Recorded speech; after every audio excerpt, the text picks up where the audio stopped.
Fucking look at you. Look at you. Fucking +2 to perception as 4 eyes looking as fucking. Fuck you, Claude. You proud of that one? Think that was a No. good one? No, you know what I am proud of? Hey guys, welcome to the official. Wait, why did I say official? Hey guys, welcome to the weekly Dadcast. I'm your host James, brought to you here with Claude and Lewis. Got him. Fucking, we're here, guys. We're here in the Dadcast in the moment. Aren't you happy? Oh, well, Lewis, how you doing? I'm doing good. The curse was lifted, correct? No, my uncle's stepdad died this week. Yeah, no, I know. I wanted you to say it because I thought it would be a good way to take the joke with the curse. James Hansen joking about dead people, about people dying. Don't we make Holocaust jokes like fairly consistently on here? Who's we? That's all you. That's not. No one else. Yes, No one else has ever said anything bad. you and Stewie. Yeah, me and Stewie. Well, with Stewie, you gotta have like 3 parentheses around the word joke. But yeah. Hey guys, welcome to the weekly Dadcast. Hope you're doing well. Let's get started, shall we? Lewis, how was your week? My week was pretty good. A little bit stressful towards the beginning because for my. Oh, I'm sorry, Lewis. I should mention we don't have any questions this week, guys. Sorry, we didn't get any. That's fine. Where do they send them into, James? But if you want to send in your questions, send them in to officialdadcast@gmail.com. You almost fucked it up again. Yeah, I did almost. It's because now some of our branding has changed to weekly our Dadcast. branding. Oh, Yes, our branding. It is branding. Our Twitter, which you can also send us questions through there, is @officialdadcast. But the Podbean link is weeklydadcast.podbean.com. So that's where you're getting. Yeah, I actually have to change the Twitch branding on the fucking, what's it called, on the video version, because that still says Dadcast Official, but the actual Twitch account now is called twitch.tv/weeklydadcast. Fine, you have the pre-roll that covers you. I do have the pre-roll. You're right. Anyway, Lewis, What's your week? Yeah, your week. My week was pretty good, if a bit stressful towards the beginning. As you guys know, I've been struggling trying to get ideas together to make a personal logo for my class. We were able to finally settle on a design this past Thursday, and so yeah, I'm ready to go forward making my business cards. Aside from that, I've been getting off my stress of graphic design and everything by playing Monster Hunter World with my friend. Yeah. It's super good. I recommend it. Go and buy it. On PC, on PS4, whatever, it's a good game. PS4's got all the cool event shit as well. Buy it. Not on Xbox, though. Don't get it on Xbox. Yeah. No, only villains do that. Yeah. Would you concur with that statement, Claude? That only villains... Would you concur that only villains buy My Monster Hunter World On Xbox. I mean, Look. I guess. God, Claude, just do the fucking bit. No. Do the fucking bit. I don't give a shit about Xbox. God, But other than that, damn it, Claude. But other than that, my week's been pretty alright. We celebrated a new arrival this week. My cousin Elsie gave birth to a little baby girl named Celine. Oh, okay. So the scoreboard's tied up. That's good. I don't know why I thought you said we celebrated a new rival, like a new rival family. I also heard rival. I didn't want to say anything. James here, celebrating the Fuentes family rivalry. It's time for the next battle. Guacamelee 3, my fucking family. God damn. That'd be great. But yeah, I like how, James, you're using the curse of my family members dying as a scoreboard now. I mean, how else do you keep track? You know, going to funerals, shit. That's a lot of funerals, though. Like, how you gotta have some sort of tally, right?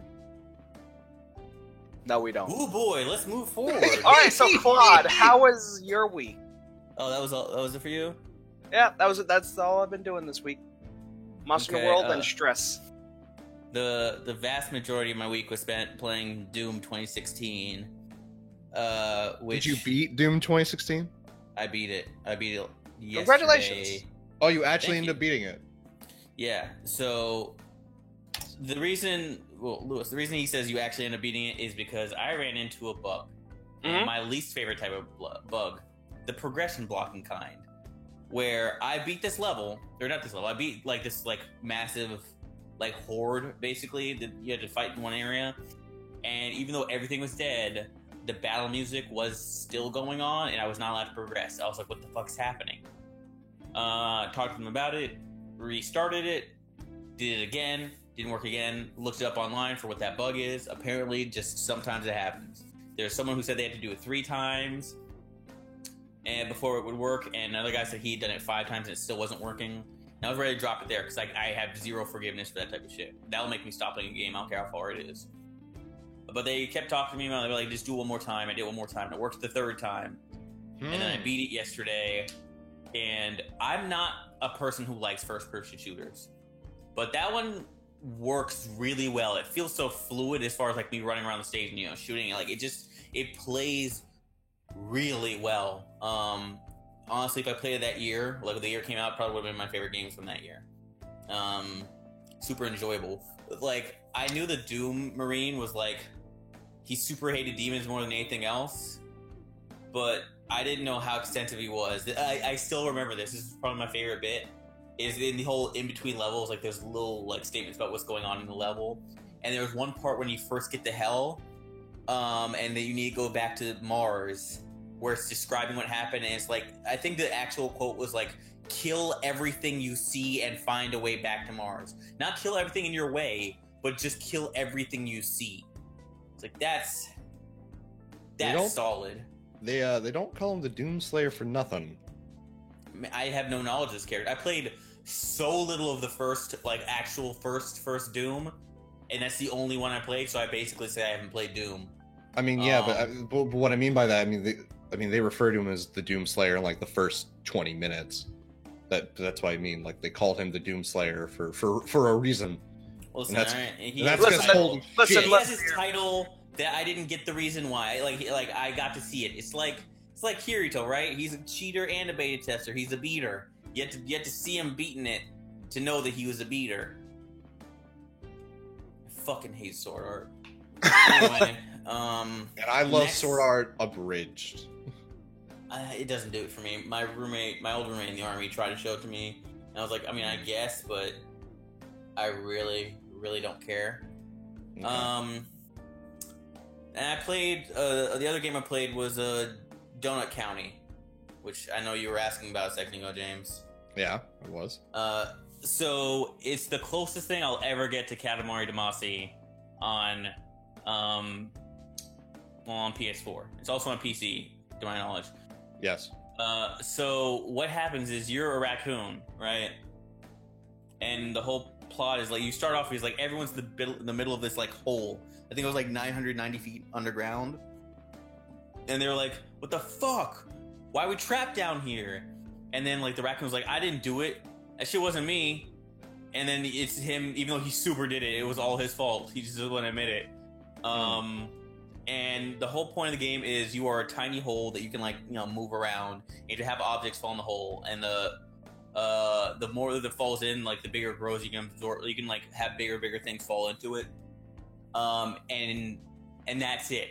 Like there's some puzzle solving to it, but none of the puzzles are difficult. It's a very fun, just turn your brain off and enjoy yourself game. The characters are super likable. There's an encyclopedia of everything that falls down. And like the raccoon has his own definition for everything. Like, oh, that's cute. Like what's some of my favorites? Like I think there's some that are just stupid. Like there's a chicken. It's like if you owe a chicken, that's something. But if you owe 2 chickens, that's 2 things. I was like, wow. Okay. What? Yeah, it's kind of charming in some that's areas. 2 things. I'm trying to remember some of the other ones.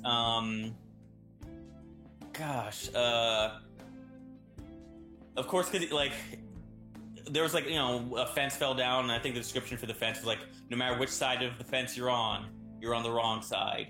and like shit like that. Like it's for every little thing he picks up, even if it's duplicate things. You'll see eggs on some of them, and like on multiple levels, and each thing will have a different. It's all fantastic. It's super fun. like even like so duplicate items have their own unique definitions. Yeah, so if you get eggs in one level and eggs in another level, they'll have different definitions for what they are. Oh.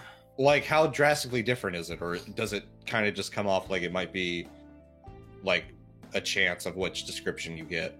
No, I mean, it's not like a chance thing. It's all... Because there's not that much in this game. So it's unique. Okay. Like, there's some levels with, like there's a level where you get, like, 3, like, lizards. Mhm. The first lizard, like, and you're going through, like, the encyclopedia because everything's, like, it's organized. It has to be organized beforehand. The first lizard is, like, because, you know, they can stick to walls when they're walking. It's like having your honey covered with feet. Or your feet covered with honey, I said backward. And I was like, okay. And then the second lizard was, like, really, imagine having, your feet covered with honey and sticking to walls. And then the third lizard description is like, I'm gonna do it and you can't stop me. Okay. All right. That's pretty good. Okay. Yeah, so it's just charming. And lastly, I was rereading One Punch Man because I originally read it like after the show came out. But I read both versions. I caught up to where there's two artists, or there's two of them. I forgot the one that it's actually being published under like Shonen Jump and Viz Media. Like I forgot the artist under that, but it's still written by one. Mhm. That got into a martial arts tournament. Right. When I caught up. And then I was like, man, these chapters are not coming out that often. So I read the original version by one.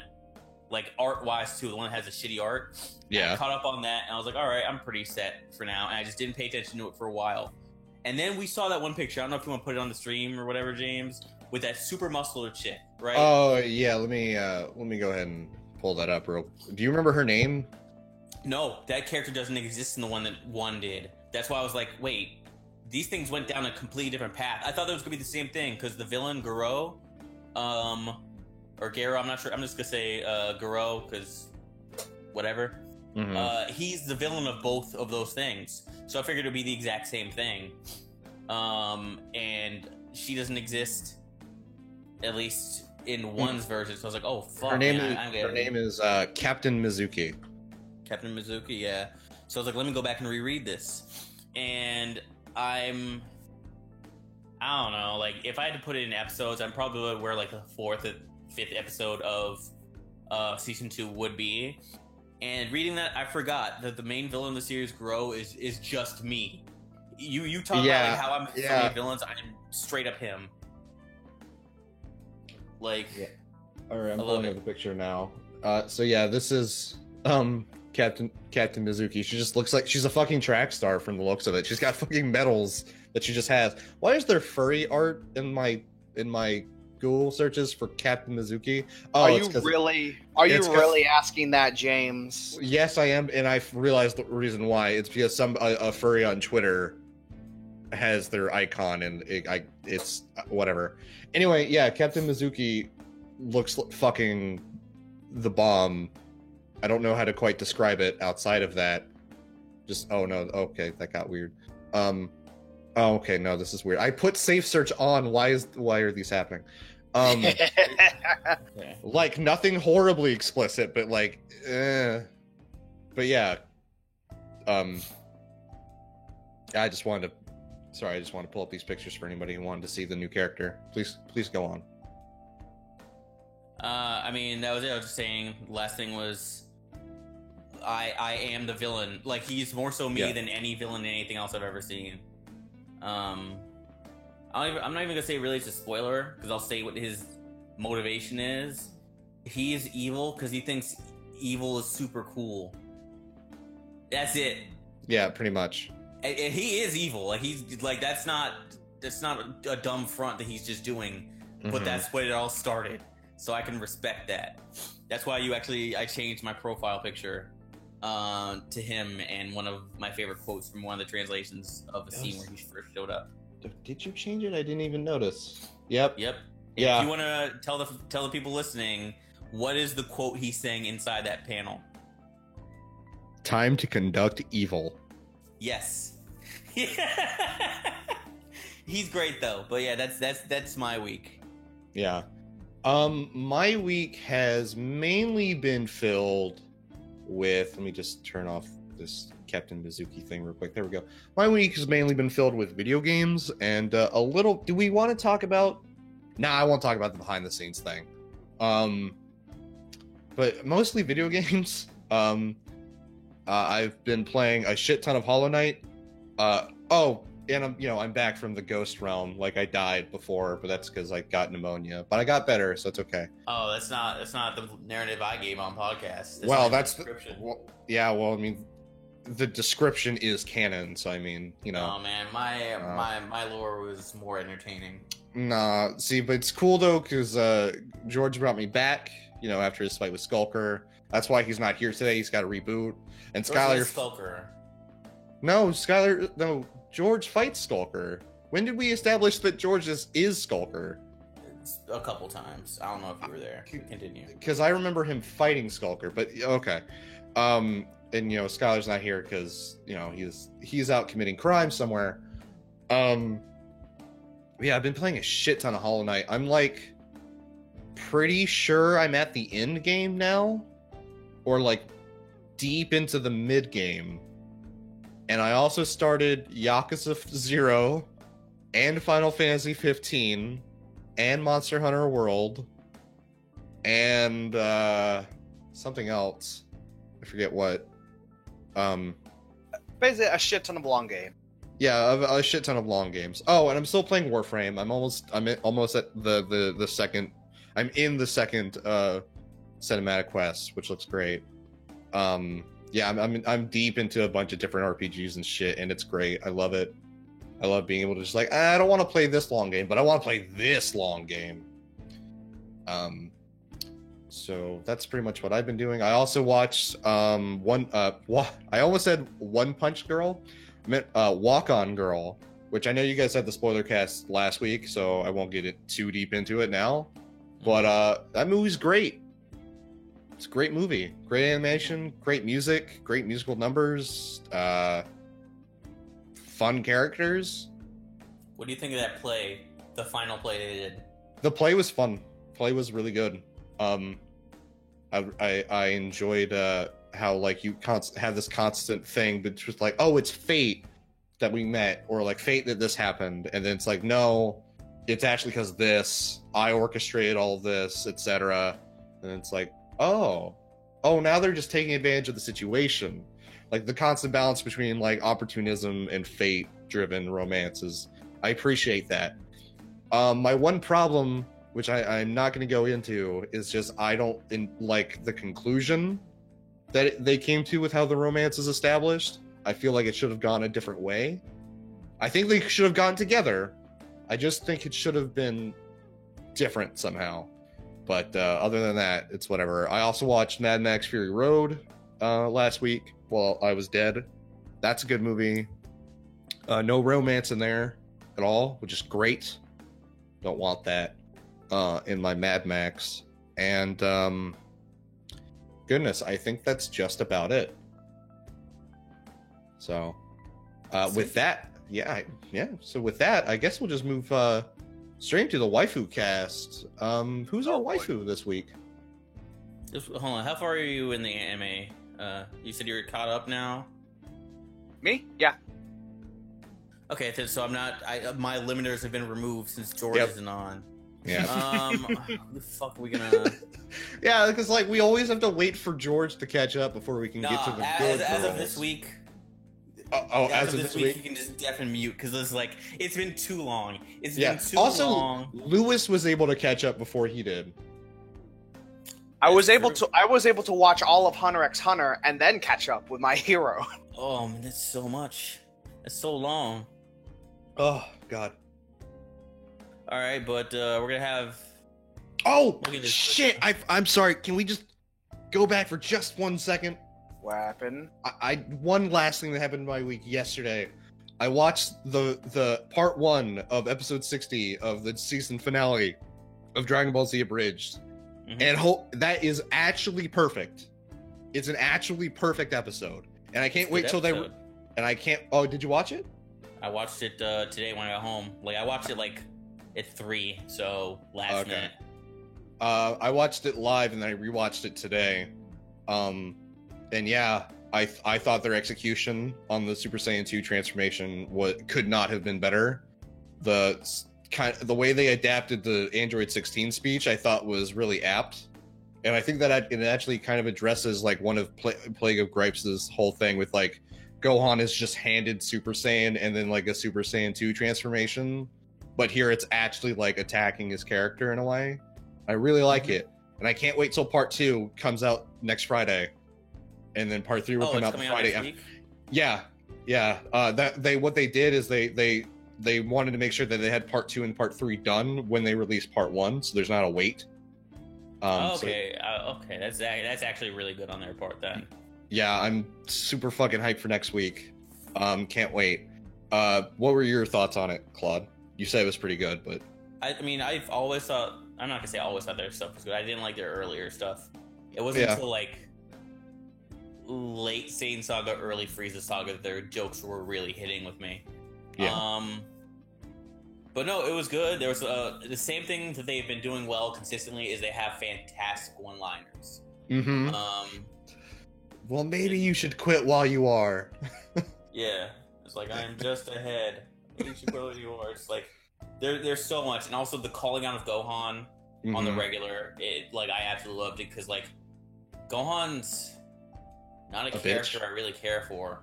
Yeah. Like he kind of gets nonsense his way up into power. So I did appreciate that, but Mhm. I mean, I don't know. Outside of that, I don't really have any complex thoughts on it. I enjoyed it like I do most of their stuff. Okay. One real quick thing just to clarify on the Gohan thing, like I appreciate how instead it's Gohan being mad at like Android 16 being killed and while his family it's like actual character growth more so than the actual show did. And it's nice. Really liked it. Anyway, yeah, I'm sorry. Let's move back on to the waifu cast. Please, who's All right, our waifu? This week we're talking about Tsuchikawa Ryoko or Pixie Bob. Pixie Bob. Okay. Do you remember her? I I wouldn't be upset if you didn't remember this one. I looked up Pixie Bob and it's a cat breed, so I mean, Yes, yeah, it is. Yeah, I was hoping like it would immediately go to MHA, but Nah, man. Like Okay. this isn't one I'm gonna give you shit for Yeah. if you're not remembering. I mean I recognize her and like, oh, okay, is she the one who gets the her powers lost, or is that the other one? That's Ragdoll. That's the other one. Right. Okay. Pixie Bob's the one in the blue whose Yeah. power was based off of Earth, if I'm remembering. No. Well, yeah, hers is the one whose her power is based off of Earth, and she's like, I'm getting older. I really want to get married and have kids. So when she looked at the top Okay. 3 students, she was like, "You 3 are almost old enough." Oh, all 3, Was even she- though the top 3, one of the top 3 is a woman. Real quick, was What? she the one No, that got? What are you talking about? I'm talking about the 3 students. Yeah, top Like 3. when they're talking about the ones, no. So she was talking about the ones who were just part of the Camino, not Camino, because I think Oh. the Camino incident was all for one. But the one, the Hosu incident, which is the thing with Stain. So that would being Todoroki, Deku, and Okay. God, his name's slipping me. Lita? Ida, yeah. Ida. I'm sorry. I thought when you said top 3, I was thinking of the top 3, so I was confused. No, no. That's That was my error on that. But yeah, no, because she saw them right when they came out. When she's talking about everyone, she's like, "You 3 especially," and she was like, I'll be ready for you guys in a few months or whenever they turn 18 or how long." that, And then yeah, she was so like- several years. Yeah, she was like dashing between them, and they're like, she's just super excited for marriage and whatnot. And then Aizawa was like, "You know what? I don't care. Let this happen. Damn. It's a super powered crime, so I don't care." She is the one. She's the one who gets like knocked out when the villains first show up. Yeah, she's the first person to get her shit rocked because she's standing there next to everyone's like, "What's that smoke?" And then whoa, and she gets pulled back. And when they go there, they see Magne and Spinner with her head just like bloody, and he's just she whatever is just resting the magnet on Pixie Bob's head. Hello.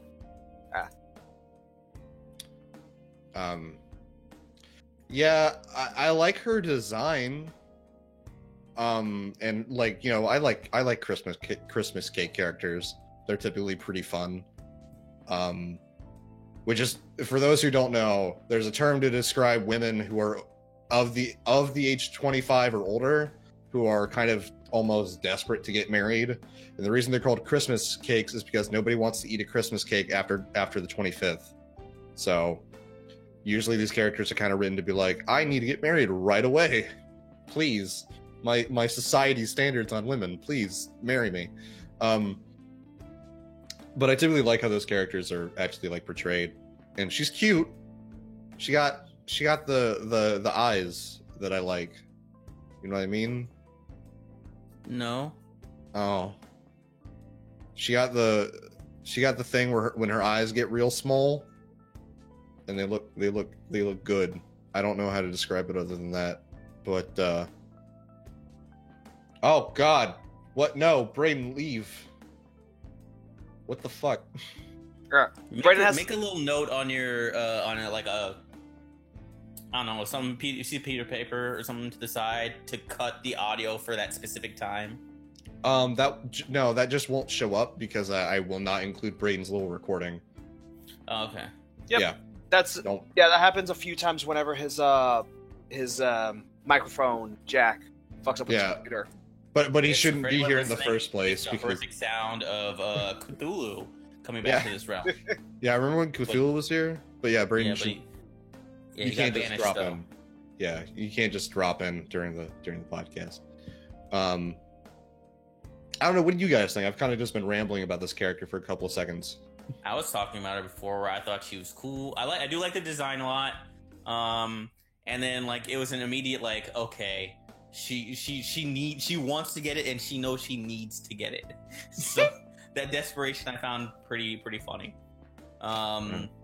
Like I told Skylar before, I'm kind of scraping the bottom barrel on waifus because I want to hold off on Toga till a specific moment in the anime. Which, Toga, damn it, can't come soon enough. I'd imagine it's like 2 weeks away, 2 to 3 weeks maybe. Which one? Oh, right, Toga. Or maybe a little bit longer than that. But yeah, she has a good moment coming up, and I don't want to spoil it. I got you. Yeah. What do you think, Lewis? I thought she was. That's how we judge women here on the Weekly Dadcast, if they're viable or not. Yeah, that's what this is for. Yeah. I believe so. You think so? Okay. Yes. Well, do you have any thoughts on her? If not, I mean, it's fine if you don't. I thought she was pretty cool with making like the earth golems and shit like that. I thought that was really, really cool. I was just ashamed that we didn't get to see her fight much when the villains came. Oh yeah, because she got her shit pushed in first. Yeah, I mean, then again, they needed someone to show off how the one guy's power was, where he puts the charge on women and men. The proper term is job. We needed somebody to job, and she fulfilled that role. The jobber. Yeah. Like your character, I guess, JoJo. Well, it could have been. Well, it could have been the guy. It could have been. I'll tell you what, though. She's hella cute. She's got some really good faces. Like I like. Do. Yeah. But this one, where she's like, she does the little heart thing. We'll talk about her later. And she's got like, she does the little heart thing with the dumb paws, and oh man, that's really cute. I've got a GIF playing right now, and shit. Yeah, this is definitely a viable Christmas cake that I would eat forever. Yeah, no, she's. I'm saying she's viable also.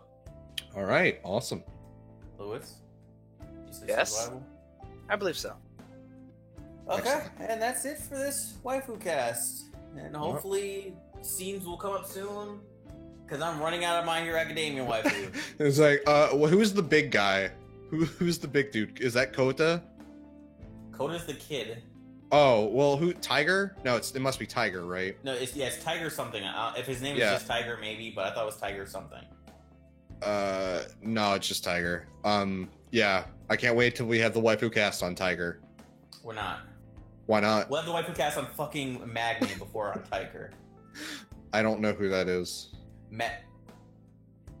I'm sure. I'm sorry. I know who that is. I don't recognize the name. I don't know their names. I don't know Big any of these Sis characters. Magni, the one who we were just talking about with Yes. the giant Magni. Oh, okay. Okay. Yeah, supposedly that character's a woman. Yeah. Look, it's fine. It's fine. What?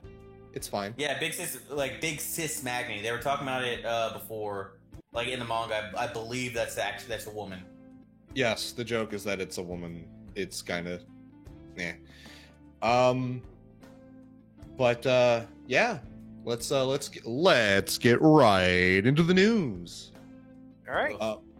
Yeah, I said it. Fuck you.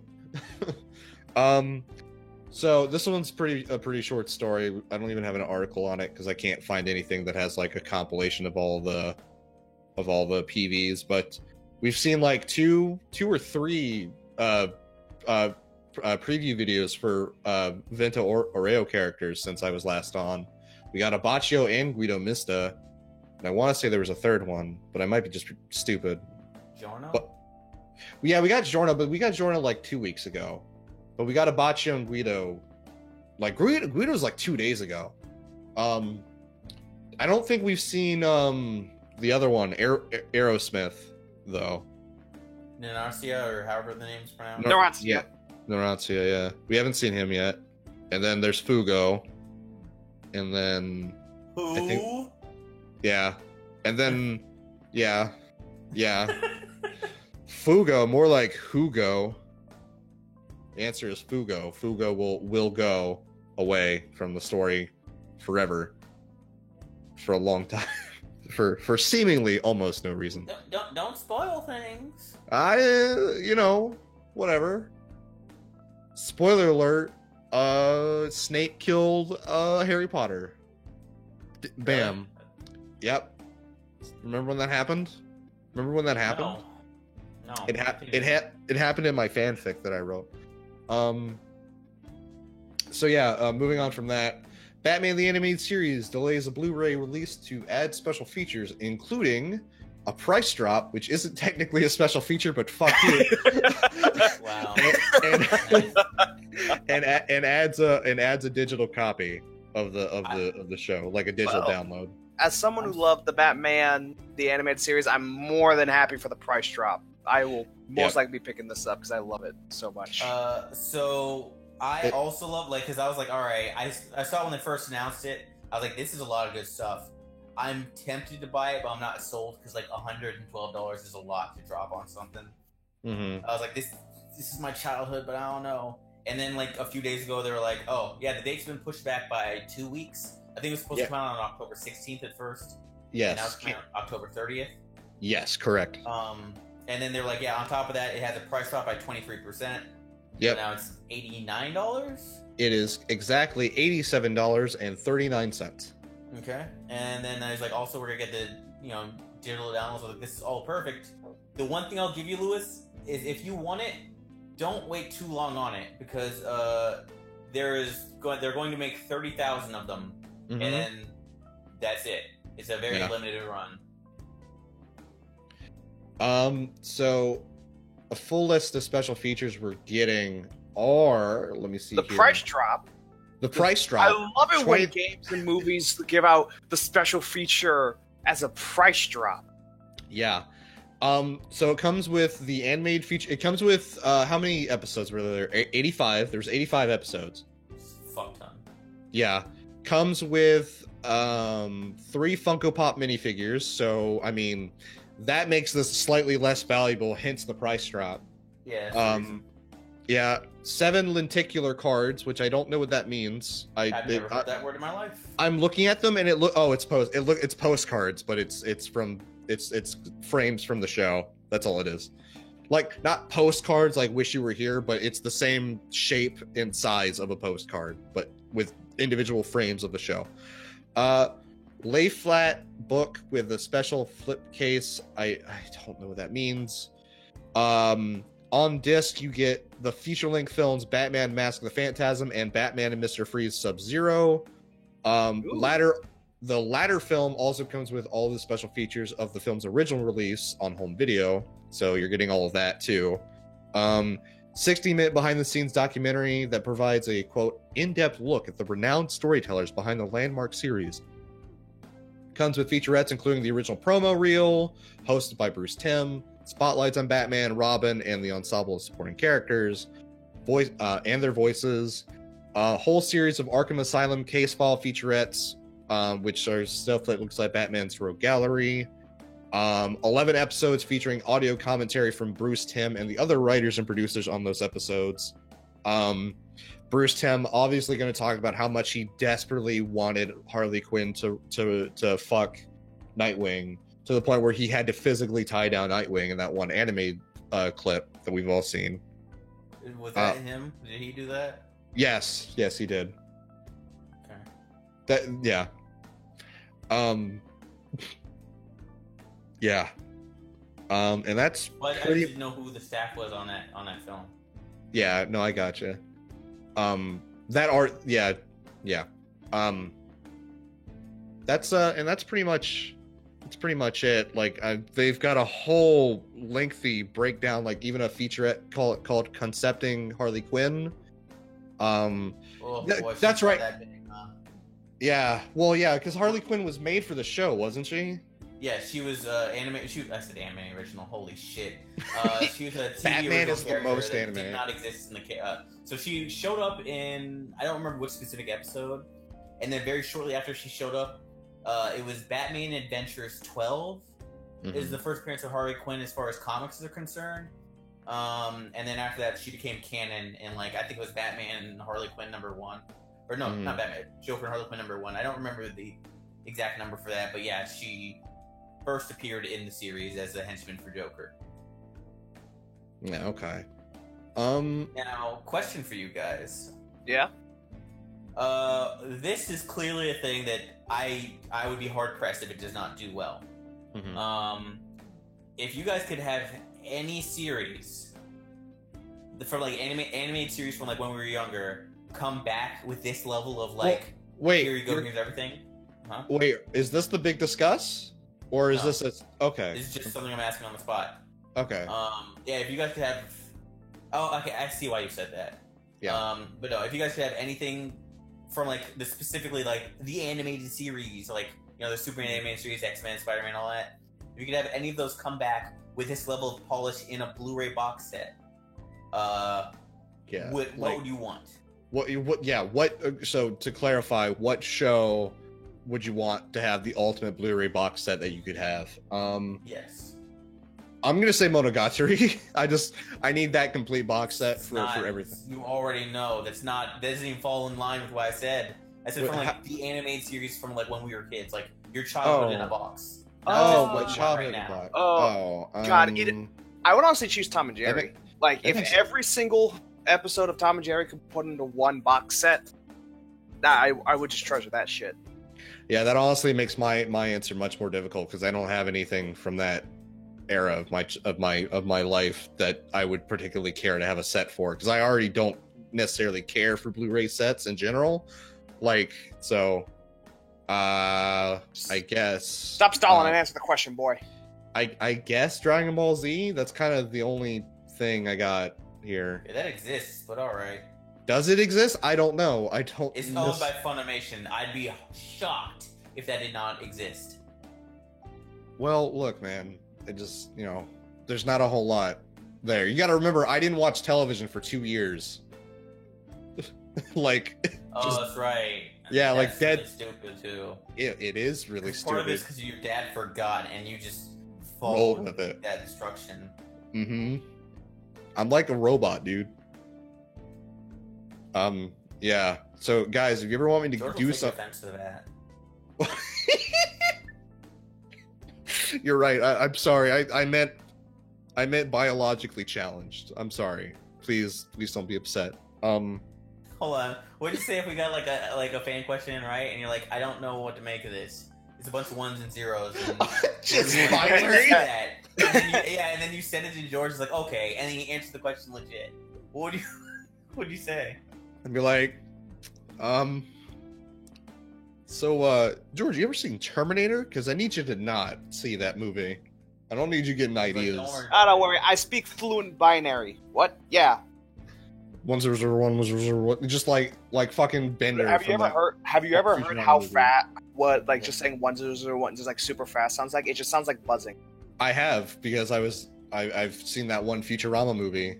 Well, no, where because they Bender do that. doesn't even say it that fast. But I'm talking about like actually super fast binary. But Bender does do it fast. No, it sounds like a buzzing static when they talk super fast. Oh. Because they had there was one guy who was doing like a machine cosplay or whatever, and he had a voice modulator to make him sound robotic.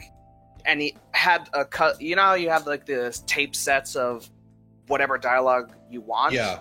The guy said, "Hey, can you speak binary?" He starts it up 1001, and then just clicked it on to go as fast as possible. Did you understand that? Yeah, I got that. Perfect. Thanks. Yeah. I'll send that to you after this. This is funny as hell. That would be kind of funny. But yeah, I guess Dragon Ball Z, maybe. Fuck, I don't know. Case Closed. Case Closed might be one. I remember Case Closed from my childhood. I didn't like Case Closed that much. I liked it as a kid, but I can respect it. Naruto. I Like I want the Blu-ray set for Naruto to be like spread into 2 volumes. One volume is it's like plot important, and then the other volume is just filler. You want all the filler to be put separate in its own thing? Yes. Yeah, Wouldn't then that throw be- it to the bottom of the ocean. But wouldn't it be super confusing if you decided to watch like a few episodes of the filler, and like the first 3 are somewhat aligned, but then you go to the next one and it's in the next arc over and it's all different? No, it wouldn't. Because it's Naruto and my brain is already turned off. James has a good point. Trying to think of like, oh, well, you know what? Shaolin Showdown doesn't get enough love. Blu-ray box I feel like set. it's funny you said that because that was gonna be one of my answers for the big discuss. Oh, really? Yes. My man, he knows it. He knows the Shaolin Showdown love. Good on you. Man, I was about to fucking spurg out on fucking Raymundo when we got to Yeah. that part. Yeah. So, Shaolin Showdown was for me what Dragon Ball Z was for you and your dad. Weirdly I enough. can respect that. That show's fantastic. I fucking love- I'm just gonna get into that when we get to it. Welcome I to need the to hold Shaolin off. Showdown cast. Fucking will do. Come fucking at me. I'll fall on top of you with my 2-ton tunic. No, let's I gotta pull back a little. Pull back. All right, next Yeah. topic. Next topic. Shaolin Showdown. The Shaolin Showdown gets Blu-ray. No, Earth Defense Force 5. I'm gonna look that up right now. You Yeah, keep going. Earth Defense Force 5 is getting a Western release this fall. Even though I didn't finish the 4th one, I'm still excited. It's fine because the 4th one is just a remake of 2025, so it's fine. I mean, granted, that's fair, but it was still nice. It's just one of. So I've been playing. How much have you played of the Earth Defense Force? Game? I played the 360 one and then 4.1 and now Okay. this. I played the original when it came out. I bought the weird, not Earth Defense Force with like the giant Planet Armageddon or something like that, which came out for the PS3, and it was really weird. Like it didn't seem like a direct sequel because there were no like gunships, there were no huge robots. There's not a lot. It was all just nothing but insects. Right. Okay. And the final boss was the insect, was like the Ant Queen, the mid boss, or like in the place of EDF 4, the quarter boss of the game. Yeah. So it was really weird. But then I played 2025. I played 4, and it was like super super good because they added the Fencer. And if you play anything but the Fencer, Honestly, I don't Play like the the Fencer. Fencer. I don't like the Fencer. boy, He moves so slow, and just some but of his you weapons got a I'm not big jetpack. to. You have a small jump forward. Also, you can Yeah, move while attacking but- with a goddamn sword. But I can just be You the can wing. I deflect. can just be the winged unit. You can deflect. Oh, you can deflect projectiles with your shield. Yeah. but I could just be a fucking flying ace. Listen, Because what I like to do, I just like to fly up as high you as love I can. playing as love playing as the skimpy anime women. It actually has nothing to do with that. I actually pointed out when I got my physical copy of 4.1, like I looked at the back, the front cover, because it has all of the units on there, and I looked at the little inside slip, and I actually noticed that the art is slightly different, and all it is what's the name of the winged unit? I forget their name. The wing divers. Wing divers. The wing divers like chest stands out more in the actual cover than it does in the slip. Of course. But in any case, Fenter was my go-to thing because nothing feels better than those Hectors, the giant robots that they have out. Nothing was better than having them shoot one of their massive artillery things. You deflect it and it hits them halfway across the map. Because you could deflect those giant plasma things. I don't think I ever actually used the shield because I never knew what it was supposed to be good for. It's what a shield's supposed to do for block damage, but certain type of shields you did like a little repulsor field forward that redirected shots in the direction you're facing. Oh, okay. That's cool. So the funniest thing was when we were fighting like the Ant Queen, and the Ant Queen was always a bitch, especially in the first game, and in this one because she did just a wave of acid, like a beam of acid forward. Acid. Yep. Yeah. So it came to a point where I was hiding out in the corner, and I just kept spamming the repulsor forward, and she just died from her own acid as it all went back out to her. And I guess when is this scheduled for release, James? We don't know yet.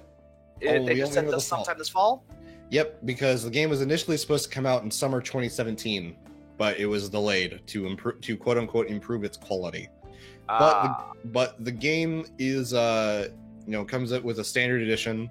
Then the deluxe edition is $90, includes a PS4 theme, a decoy launcher Pale Wing, which I don't know what that is, Starburst, 12 variations of additional weapons and support arms, 2 mission packs, and 2 mission packs that will be available as DLC later on. Unfortunately, we don't have an actual release date, but I assume if they're going to stick with the fall plan, then we're going to hear soon. So maybe, hopefully, by next podcast, we'll find out, because it is September. It is September 1st today, so fall's right around the corner. But it's fine, because you know what is also around the corner? Onimusha Warlords Remaster, coming on PS4, Xbox One, Switch, and PC. Sorry to ruin your segue, but did you want to talk about that Sonic Pikachu thing?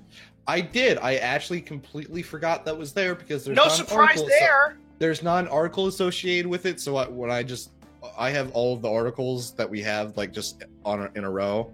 I'll bring it up real quick. Sonic the Hedgehog and Detective Pikachu movies are coming out in the same year, and they're only like 6 months apart. I don't really care about these things. I'm shocked that Detective Pikachu's happening. Detective Pikachu, starring Ryan Reynolds as Pikachu, comes out in May. Yeah. Why isn't it Danny DeVito? Because life hates you, Claude, and you can't have everything you want.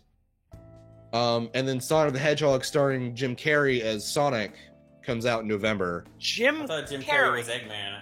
You're right, Jim Carrey is Eggman. My mistake. Oh, Jesus. Jim Carrey as Eggman will be coming out in November, so look forward to all of that, guys. I want it to be live action, and Jim Carrey just puts on a lot of weight. I also want that to happen. I was actually going to ask, what would you do if you saw a picture of Jim Carrey as he is now, and he's just like absurdly obese? But I'd wonder how they're going to thin out his legs. I really am sad. I'm really sad that they have. I'm really sad that they don't have good old Mike Pollock as the voice for Eggman. Oh, sorry. Yeah, Mike Pollock, because he's, it's just iconic. No, you're good. You know what else is good? Onimusha. Never played it. Me neither. Oh. Neither have I. I'm not gonna have much to say on this. This is the first I've heard of it. So I thought it was like a not Mugen. What's the fucking not Muya? What the game that Dynasty Warriors are? What kind of games are those? Muso. I thought it was a Muso game, but it looks like it's just like a normal action game. Like before all of the people who actually watch this are just huge Onimusha fans who are a fan. Yeah. So the game originally came out in 2001, follows Samurai Samanosuke Akechi and Ninja Kaide as they fight to rescue Princess Yuki. Game is receiving high quality graphics overhaul of its characters, environment, and cinematics, which is great because I hate when you get a remaster and the cinematics are the same quality. That shit's awful. How often does that happen? Because I don't really get remasters that often. It happens more often than it should. I'm actually kind of I want to say the DMC and the Silent Hill remasters have that problem. And Capcom is adding a widescreen support as well that allows for quick changing between widescreen and classic display modes. Studio is also adding support for analog sticks. Oh wow, it's that old. Damn, it's so, I didn't actually think of that being so old that you don't have analog stick support. Yeah, so oh boy. Unlike the original Onimusha Warlords, easy mode will now be available from the start of the game, so people like Polygon and Kotaku can actually like beat the game. Polygon? Get fucked. Yeah. Okay, so here it is. In the original game, you had to fail a battle several times before it would unlock. So now it's just gonna be you can just access it. And a new soundtrack is being added to the game after the original game's composer was found to be using a ghostwriter and possibly even faked being deaf. Yeah, okay, I know this one. So basically the composer pretended that he was deaf, so that he didn't have to answer people's questions when they asked about his music. And he feigned like, oh, I didn't know. It was whatever, because I'm deaf. That's a thing? Yeah. Oh. That's what. So it's getting a new soundtrack because all of his music is stolen or fake. It's pretty good. Onimusha Warlords HD will release on all systems January 15th, 2019, and will cost $20. In North America, you can already pre-order a physical copy, with the digital pre-order coming soon. Players in Europe will be able to buy the digital version only because suck it, Europe. Nobody likes you. Nobody likes you, Europe. Nobody likes you. Fuck you. You know who everybody likes, though? You know who's a real nice guy? Who? Cooler. Cooler coming to Dragon Ball Fighter Z. Soon-ish, I think. Did we get an announcement for him? I don't think they gave a date yet. Oh, damn. Okay. But we do have a full breakdown of his character, thanks to Maximilian Dude and some Japanese guys on Twitter. Hell Pockets was there. Hell Pockets was also there. I'll be honest, I didn't know his name, and I didn't read the title of the video that has Hell Pockets right there. I'm sorry. I'm sorry. I didn't. You just saw it was a video of Max and some black guy next to him. No, I knew who the guy. I knew that the dude was like probably like important. I just don't know his name. So it's like, oh, Max. And it was on Max's channel, so it's like, you know, people might know. It's on multiple channels, but yes, it is also on Max's channel. Oh, well, yeah, it's probably on Bandai Namco's channel, right? So, okay. So, first thing to note, Cooler's normals. Many of his normals, and this is just reading off the fucking article, I'm sorry. Many of his normals cause him to attack with his tail, gives him absurd range and disjointed hitbox. Crouching medium is a long, sweeping low attack. Jumping medium has about the same range. Players can play the... Okay, so he's similar to Frieza and I want to in Cell in that he's got like really strong range normals, especially in the air. So it's gonna be really hard to air him, or like to beat him in an air to air. And like because he's so much like fucking bigger, like I think he's taller than Cell but smaller than Brawly, from the looks of it. And that like, you know, so he hits hard, and now the tail is like I think from the basic position of where you're standing at the beginning of a round, he can actually hit you with his tail like normally. He doesn't even have to move. If that's the case, that's fucked. It is, but the thing is that it's a medium, so it's slightly slower. So you could do stuff like I think a Key Blast would if would beat out his medium. I'm pretty sure, and the amount of time you need. I feel like it depends on whose. Well, yeah. Are you talking like Key Super or Key Special or just a Key Blast, like a okay. like 5A, or 5S. Cooler's auto combo is also very easy to combo into. Third hit is a hit grab that causes Cooler to teleport before blowing them up with an energy blast. Allows you to take on the auto combo as a finisher to any combo string. Extremely useful for picking up damage after vanishes or for getting full combo after a shaky confirm. Cooler's jumping 2H is another oddity. Although he performs an upward kick, it actually launches you to the side like Cells does. Makes some of Cooler's combo paths a little tricky, but as it stands, it appears as if he can perform most of the simple combos available to the cast.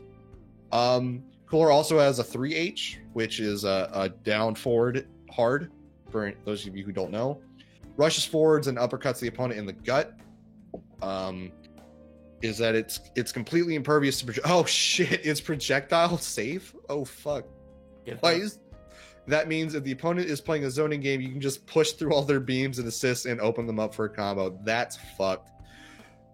Cooler also is also unique in that he has several low attacks. His crouching medium tail swipe is one. He also has command normal stomp on 6H, which is forward 8 hard for anybody. Oh yeah, his 6H is a low. It's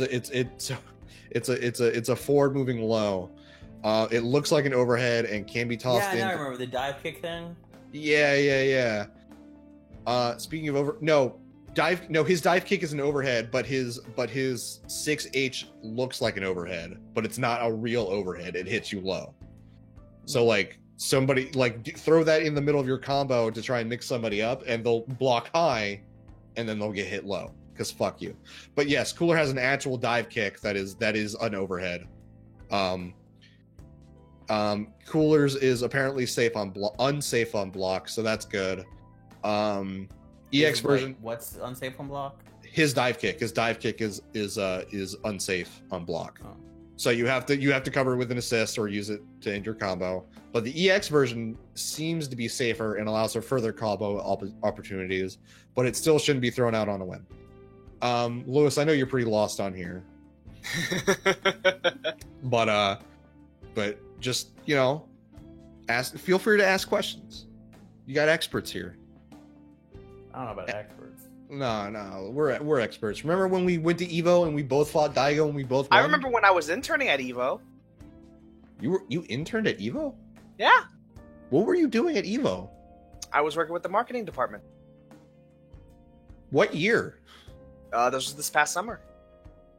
And you didn't say anything? I told you multiple times that I was interning at Evo. I don't think I was there. No, you were. I talked about my job there a lot. It was really fun. I don't. Damn. All right, I'm getting. For reference, people, I was interning at Evo Athletics and Athletics Athletics Gym. Man, fuck. Oh, that's right. Because now I remember because we had this you conversation constantly where you mentioned Evo, and then we were like, "Oh, you're at Evo." I'm like, "No, Evo Athletics." You constantly made jokes about me being at Evo. That's why I didn't commit that to memory. That's why, because I would have remembered had you actually went to Evo. But no, I see. Yeah, he was in Smash Bros. Top 10. I don't believe that. Only because the top 10 is the same people every year. Just different spots. Not Melee. Yes, especially Melee. It's the same. I'm saying he wasn't at Melee because he wasn't Melee's at top 10. Like that's a crowd of people that doesn't grow really. It doesn't grow up. Oof, sick burn. Well, like hot takes. If you were watching the progressing Smash games, like I have Smash 4 this year, and next year will undoubtedly be Smash Ultimate. Like, you're getting new blood in. Melee is such a very specific thing. Like you got to go back to their old fucking caveman way of playing it. Like I played Melee, I'm not gonna lie, and then Brawl came out, and I was like, boy, do I not like tripping, but I'll still play this because it has characters I like a lot. And Smash 4 is like, all right, I like this a lot. And that's when I never was part of any communities really. I just did my own shit. I did locals every now and then for like games that I liked, and that was it. But then when I saw like how ravenous the Melee community was, I was like, come on, y'all. Like it's not God's gift. Stop this shit. All right. Well, thank you for that take, Claude. I was very interested to hear your opinion on that. I actually was. Yeah, it was nice. Fucking Smash player. So Cooler has a rising knee attack. You played 2. Yeah. Anyway, so Cooler has a rising knee attack. And what's cool about it is that if it hits, it actually has a follow-up on each version. In which like he hits you with the attack and then he like teleports behind you and kind of like slams you down. And like each version of that has different strengths of knockdown. So the EX version like has him dive kick afterward, and then you stomp into the ground and then you set them up for a mix up. So like you can get a meaty off that, which is nice. This is also his assist, so that's cool. But I don't think it has the same amount of invulnerability. But it's nice to have range for an assist, where he just because he moves forward instead of upward like Vegeta. So, oh man, Vegeta's assist. Oh no, Vegeta's assist is the Ki Blast. I was gonna say that'd be funny to have like have it do a move and then do Vegeta assist so it's going up, and then have Cooler assist so it's going forward. So you're going to hit somebody somewhere. But you can't do that. So I'll just keep talking. We can move to the next thing. You don't have to give his full breakdown. You can just say the breakdown video exists. I mean, I just gave the full breakdown. But gave a lot of it. I don't know why I didn't step in. Well, yeah, why didn't you anyway, go check out Maximilian Dude and Hell Pockets talking about the Cooler breakdown. I'm sure Hell Pockets has a YouTube channel, and I'm sure the video is also there. Don't go on Bandai though. Fuck Bandai. You know what? I can't be mad at them because they're bringing out, or they just brought out as of yesterday, Divinity Original Sin 2. Definitive Edition. Yeah, for consoles. Yeah. Divinity Edition. No, it's definitive, isn't it? No. They said before they wanted to do Divinitive, but like marketing was like, do not do that. Divinity Original Sin Definitive Edition. Derivative edition. Derivative. Doug Dimmadome. Oh no, the Dimsdale Dimmadome. Divinity Original Sin 2 Definitive Derivative Edition. Oof. All right, so if we go on to the next topic.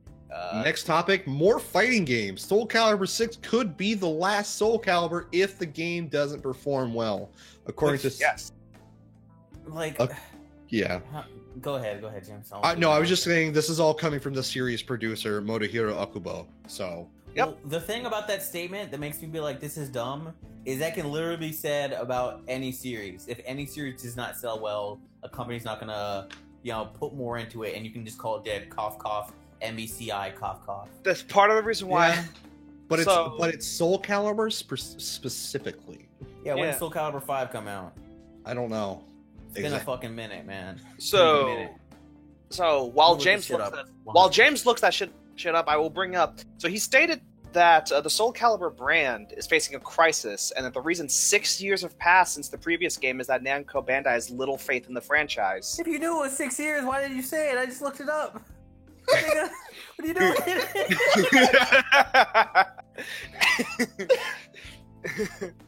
Oh, guys, it came out in 2012. I had to do the math. January 31st of 2012. He told an interviewer Giuseppe Nova that the IP of the Soul Calibur franchise had low expectations from the company. So apparently Bandai Namco just didn't really think Soul Calibur was, good or worth the investment.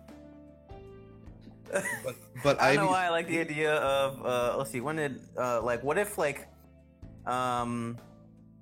they were in a meeting, right? It was all the people who were behind Soul Calibur and we can't do this, man. We can't do this anymore because, Capcom exists. Capcom is Cap God. Their fighting games are all perfect. Last time we made a bad game with when? And then they were like, all right, Soul Calibur 5, you went out, and then we gotta stop here. Because I think Cross Tekken came out that year, and that's when the downward spiral of Capcom fighting games started. When did Cross Tekken come out? I don't know. It came out. I remember playing it after playing Soul Calibur 5, because I played very little Soul Calibur 5. But I know it. I'm looking at it. I'm looking for it. Came out. God, Dimps had their hands on that. I completely didn't even realize. This came out on mobile. What? Give me a date, please. March 6, 2012, in North America. So yeah, so it came out a couple months after Soul Calibur. Oh, that's weird. It came out in North America before it came out in Japan. Yeah, they knew. They knew. They knew. It came out on iOS. What? Who gives a shit? No. What? Are you gonna play it? I might. No, you won't. It's not You're worth right. it. You're right. I won't. Damn. You got better things to do with your time. I don't. I mean, no. Do I? Yes. How many? When you were explaining your week, how many games did you say you were playing? Oh man, I got to count now. Shit. No, you don't have to count. But that's just saying you do have better things to do with your time. Multiple games of upwards of 30 hours and above, or playing the iOS version of a bad fighting game. Claiming he doesn't have to.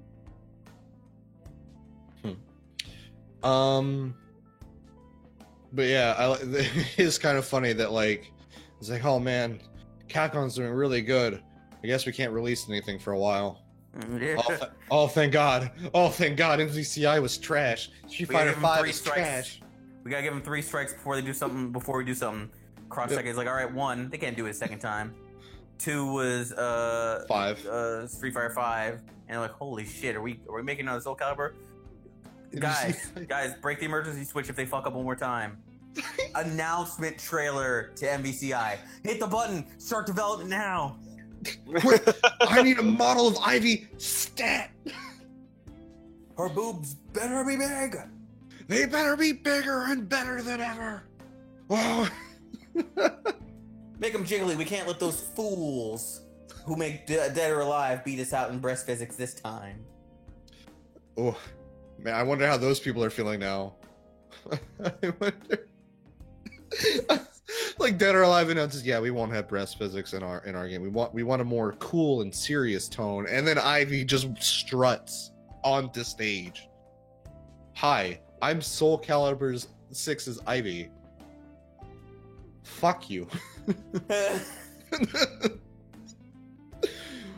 Granted, I don't particularly care that DOA got rid of the jiggle physics. It's not a big deal to me. But, more so than jiggle physics, I care that they changed the the costumes, but I care for the better because I like that. I like they updated the costumes, and I think Kazumi looks fantastic. People are like, oh, her iconic. I was like, look at some titties somewhere else. Fucking weeb. Literally, right. The internet exists. It's like, yeah, like I'm out here appreciating the changes and growth in characters, and you're like, but the titty though. And then you shut up when you get your fucking pacifier because you find out that they're putting the classic costumes in anyway. Yeah. And then you realize, wait, a pacifier is kind of like a titty. And then you get a pacifier fetish, and it's like gross. And then we move on. All right, let's move on. Of this joke. From Yeah. on that note, Streets of Rage 4 finally happening. Literally 24 years. Literally 24. I didn't really play much of Streets of Rage. Neither So- did I. I have a Neither Fatal did Fury I. hat, not a Streets of Rage hat. But Neither that's did I. different. however, That's- what I have seen is that It's the a- artwork for the game is looking very nice. It is. People are kind of bothered that it's not like. It seems like a lot of people wanted like classic, like kind of Sonic Mania style sprites, where it's like Right. it's just sprite, like classic sprite work, but updated to be shiny. But I don't actually mind this at all. This actually looks really nice. Oh, you motherfucker! Just be happy that the thing exists. No, it has to be perfect. It has to be perfect, or else my little fucking yeah. I appreciate these characters have aged, or at least the one dude has. He's got a beard and he looks old and washed up. I like this. I like remember this- Ryu. Yeah. Oh. Ryu, the world's strongest homeless man. He is. He is the world's strongest homeless Let's man. not I forget love him. that the publisher Dotemu decided to go with Lizard Q, a Paris-based developer who did a remake for Wonder Boy 3, The Dragon's Trap, and they are the ones who are doing all the custom art, hand-drawn art for the game. Yes. You're surprisingly knowledgeable about some of this shit. I'm actually shocked. Yeah, .emu is the I forgot. Oh man.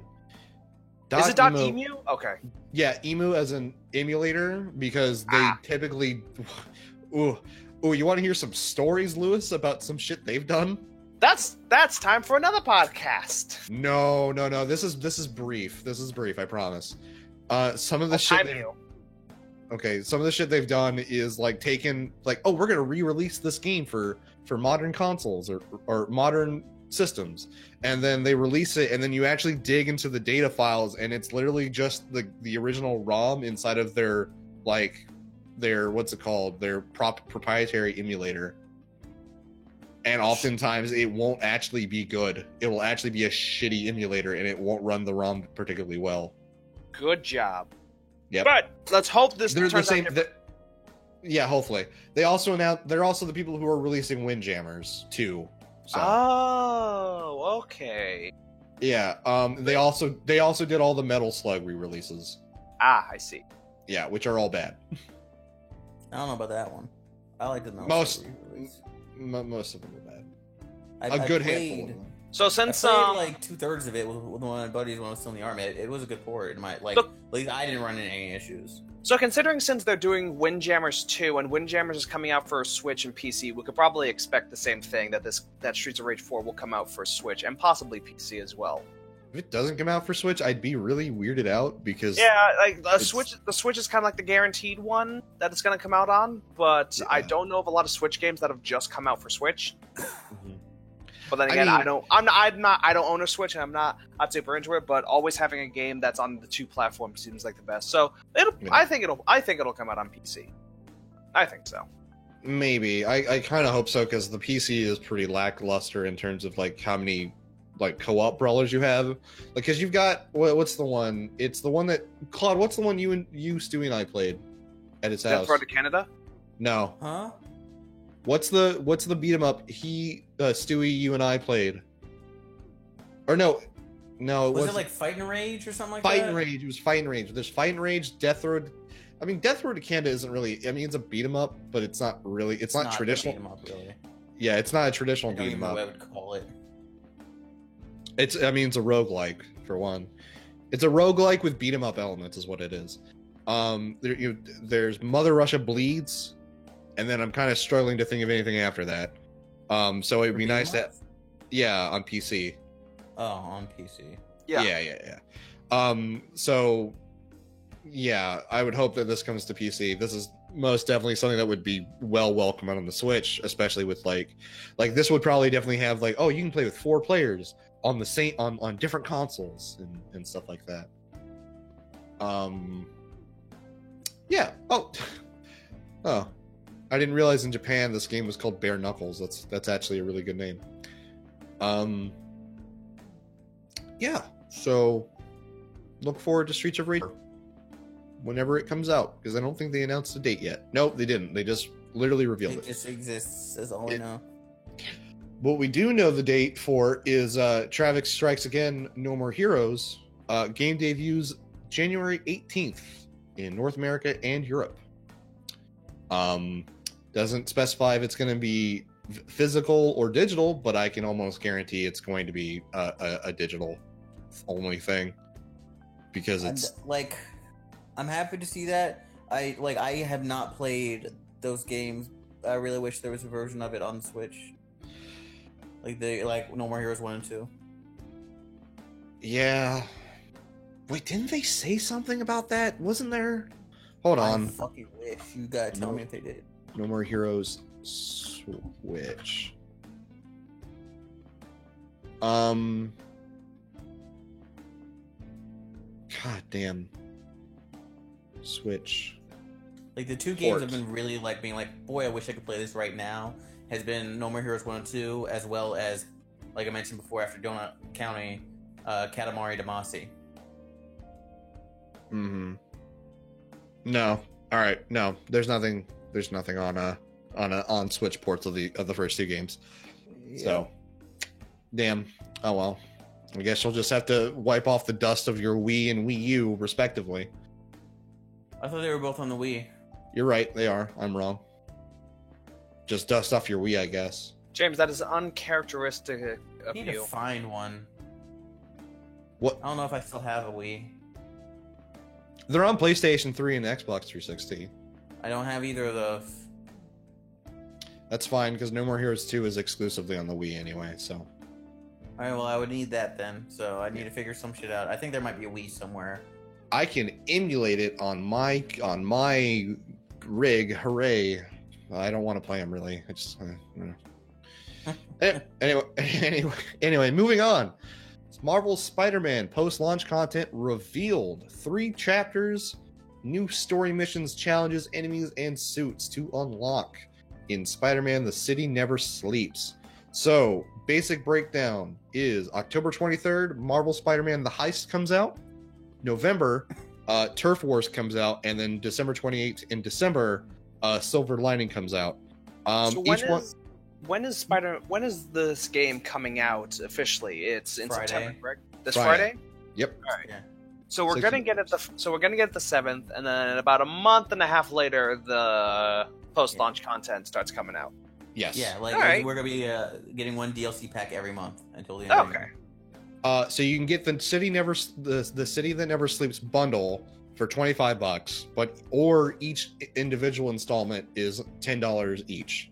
So you're Or actually the thing that I did is if you get the deluxe version, digital deluxe version, which I think is $79. it is $80.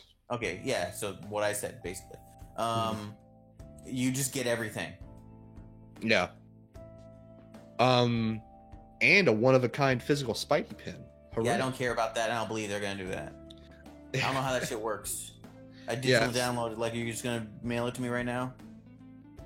Yeah. Actually, oh shit, yeah. If you pre-order the digital deluxe edition, how would they? What? Because I was like legitimately wondering that because it's like at first I was like, oh, it could be, they could base it off like where your card is, like because when it's like, hey, because you have to have a card for your account. Yeah. But number one, you could have just had like credit left over from like a gift card, so they wouldn't have it on that. And two, even if they did do it based off of your card, what if it's like a card from like an old address you didn't have updated? Like, there's so many variables I didn't know how it was going to work. But maybe like a survey thing. Like, maybe I have no clue, man. like because like there has to be there's an email address associated with your account, so they send you that. Possibly. Yeah. Well, what the fuck? Yeah. So you save like $10 if you get the digital deluxe edition, which gives you everything. So, just go do that. Go do that, and then you can just forget that this exists until it comes out, and you're like, hey, whatever. To be specific about kind of what's going on with the content, City That Never Sleeps is Marvel's Spider-Man: The Heist. Wait, the first chapter the of first that. one, yes. Yeah, the first chapter is called The Heist. You play the base game, you'll realize that Felicia Hardy, aka Black Cat, is back in town, and she's leaving clues around town to toy with Spider-Man. Turf Wars, I don't know what that would be about, but I can imagine. Wait, back up. Turf Wars. Let's say you could have anything happening in Turf Wars. You make the narrative here. What do you want? Venom and Carnage, like That fighting would make over. sense. It wouldn't, but fuck you. You know what? Whatever. No, Shocker versus fucking what's the other one? Electro. Like, who can have the dumber That's electricity one-sided. based name? That's super one-sided. Yeah, I know. That's why I want it to be that. Or what? It's probably going to be fucking Kingpin or something, right? Like Kingpin. I would bet so. It would be Kingpin and someone else. I'm trying to think of another like major crime family or crime something. You could What do have you think Hammerhead, it I is? guess. There's a few people you could have. And then Silver. You said Silver Lining was the other one. Yeah, that's definitely Silver Sable, Yeah, if they're gonna be unoriginal, it'll be Silver Sable. and it'll tie in with the announcement of the Silver Sable Origins film coming out. Oh my yeah, God. yeah. She's like not even that interesting. She's I don't not. think she's interesting at all. Nope. Lewis, what are your thoughts? On the Spider-Man game coming out? Yep. Well, Yeah. from what Yeah. I've seen of it, it does look really, really good. Because I played the Oh, old I'll tell you Spider-Man. how good it looks in the next segment. I know. The gameplay looks good. I remember playing the old Spider-Man 2 PS2 game on my old PS2, and I gotta say that was some of the most fun I've ever had. Absolutely. Spider-Man 2 is And- great. Yeah, and hoping this one kind of lives up to that same old nostalgic feel of little 6-year-old me asking my cousin to help beat this boss. Just really, is Spider-Man 2 the only good movie tie-in game? Yes. Oh, it wasn't good by any means. It was just fun. Fuck Spider-Man you, 2? Oh, the movie or the game? The game. Is game. Spider-Man Oh. 2 the only good movie tie-in game? Ah, I just realized because I forgot those games were movie tie-ins. They were. I'm pretty sure not Doctor Doom. Fucking Doc Doc Ock. Ock. If you say Fantastic Four, those games were terrible. Oh yeah, I'm pretty sure Doc Ock was Spider-Man 2. It's been really long. Yeah, Doc Doc Ock Ock's was in Spider-Man 2. It's literally just the plot of the second film. Really? With like, yeah, with Oh, Well, that's there's what all the stuff Spider. added in, but yeah, Yeah. it follows. There was the just second half of the game follows the movie. mind you, I haven't played that game in like years, And neither have I, Good. man. a good decade or so, and I barely remember that shit. Yeah. I can't remember, but is the cover of Spider-Man 2 just the cover from the movie? I don't remember, but I wouldn't doubt it. Let me look that up real quick. Spider-Man 2 game cover. Game cover. Oh no! Transition happened. Damn it. It's fine. Yes. Wait. Yes, it is. It is straight up just the movie cover. Are you sure about that? Yes. Is it him But- holding Mary Jane? Because that's what I'm getting for looking up Spider-Man 2, the movie. Oh, no. Okay. No, I'm sorry. It's not. It's just very, very reminiscent. It's the same lighting and everything. But it's Yeah, it's Post Spider-Man. post that in video real quick so I can take a look, Yeah, I'll go ahead and post that in video. and then I'll I've post the. got it on screen for any viewers. Yeah, who- and if you look in video, I'll have the movie one up. yeah. Look at that! it's- Look at it's- that! Alright. It's straight up. It's straight up. the Like picture. The picture in Spider-Man's eye is the same image. Yeah, Doc Ock's in the eye. So literally, just take the words, flip them over 90 degrees, Photoshop out Mary Jane, and just zoom in on his face and just like tilt him a bit, and that's exactly what they have for the Spider-Man game. Yeah, that's pretty good. The marketing teams were on point that year. It was like, yeah, we know, but you won't. So yeah, that's gonna be interesting. I don't have this game 'cause I don't have a PS4. If you want me to have a PS4, feel free to donate at patreon.com/dadcast. If Oh. we get patrons, that better not be your priority. That's But no, not- I'm gonna be getting that game. I have it pre-order, like I said, so I'll be talking about that on the next podcast. if you want Claude to live stream his full LP of Spider-Man, donate to patreon.com/dadcast. If you want me to live stream my full playthrough, go fuck yourself. I'm not doing it. Wait, Jim, but what about that one person? What about that one super rich patron who just for some reason likes us and wants to donate enough for all of us to come and hang out and have a luncheon with them? Right, Look, Claude, that's not you a consent that's not to a that? that's not a thing anymore. Don't worry Yeah, about he got rid of it after I called him out. I know, but I'm never gonna forget. I screenshotted that website so I can always have a record of that dumb shit. Upload it to archive.org with just the title. The time James was fucking stupid. Well, no, that's way too many times. I'm gonna have to be more specific. The time James signed all of your friends up for a luncheon with a random guy if you paid enough money. Look, I'd have a luncheon with a random guy if he paid enough money. Doesn't mean everyone else would. Look, what was it, like 10 grand? No, it wasn't even that Oh. much. It was like 150. Oh, wait, no, it wasn't I 100. want to talk about Spider-Man puddles. Fine. Okay, Okay. Okay, So I'm just gonna read this quote from the tweet, and it's on the stream for anybody who wants to see. So what's with the downgrade yet again? Hashtag Spider-Man PS4. And it's like a picture of like Spider-Man hunched over in a puddle surrounded by enemies. And then from like a 2017 video. And then in 2018, the puddle isn't there anymore. It's smaller, isn't it? There's a puddle off might to be the a different one side. that I'm looking at, that I looked at versus what you're looking at. It's in the article. It's the one in the Alright, article. go to it. It's the same scenario and everything, but like the puddle is like off to the. He's not standing in it anymore. It's off to the right now, and all it is that there's less of a shimmering effect, there, reflections and whatnot, and it's just so dumb. The dumbest thing I saw on this were people were like, what happened? They were like, we moved. What the sun, happens to the position for graphics sun for lighting." quality? And they were Yeah. like, move it back. Put it back. And then it's like, it's just Insomniac Games replies to this with like, it's just a change in the puddle size. There's no downgrade at all. Thanks. And then somebody just ignores that response and says, why did they change anything though? And it's like, probably to scale back resources using the puddle's reflection to keep the frames from dropping. And then Insomniac Games has to reply again saying, no, we have plenty of other places with tons of puddles. And then the same dude replies with, so why? And then it's a picture of like comparing the Spider-Man costumes from both videos. And it's like, Spider-Man is missing highlights off his costume, missing shadows underneath him. The wall has less details. The tubing on the wall has less lighting and shading. And the buildings in the background are far more washed out. There's much more as in color and reflections as well. And it's like, bruh. Don't you just Like, love Lighting. Puddlegate. Puddlegate is apt.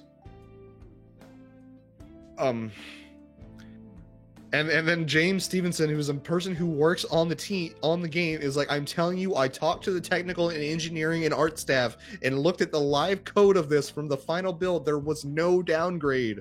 It's like, so what happened to the shadow underneath Spider-Man that shot? Because the position of the sun affects the game. The sun inside the building, they're not in a building. They're clearly outside. They're clearly outside. Oh. It's a construction site with open walls. It's along the eastern edge of Manhattan on the river. Still seems fishy that there's no shadow underneath when crowds that low in the daytime. So Oh what's my the reason for God. less water and reflections? Why cut back on them in that shot? Wouldn't that be more work? I don't know the specific reason, but someone had one to move it. There's other spots with tons of puddles like the E3 2017 footage. I understand that the game will look great in other areas, but when cutting things back, people will see it as a downgrade. It's just not a smart thing to do when it looked better to me and to many others before the change. First, So there's. Hold It on. go- Sorry. First, it's not a downgrade. Downgrade implies we showed something not possible as a trick or reduced capabilities. Neither of those are true. Second, attitudes like that are why game devs don't want to show stuff in production because people can't handle minor changes. So I want to bring up something that Diaz D says on this thing is graphics is seriously the least important aspect of a game. If a game looks like Mario 64 and plays like The Witcher 3, it's still an awesome game. I want to see a fucking Mario 64 game with those graphics play like The Witcher 3. That comment just stuck out to me among all the others. Yeah, I'm seeing it. I'm just This is the. I've seen some dumb arguments on like games and whatnot. This is the dumbest. Like, it'd be one thing because, like, all right. So, what was it Insomniac put out before this? They put out something recently. I'm trying to remember. oh my god! Somebody, Oh, Data Rich Dragon Quest Inc. then posts Insomniac Games, just Oprah Winfrey. You get a puddle, and you get a puddle. No, what's better is, Everyone. and this is on the video right now. Claude, look at this image. NVIDIA. Oh, let me go to that video. What is this? Are you holding it on screen? Are you showing? Are you putting this on the? Yes, that is on screen right now. Good. Oh. God.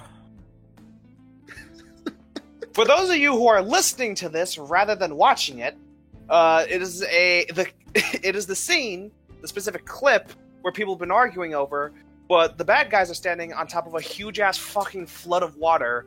Picture of Moses immediately afterwards, and then the area is full of puddles in the next shot.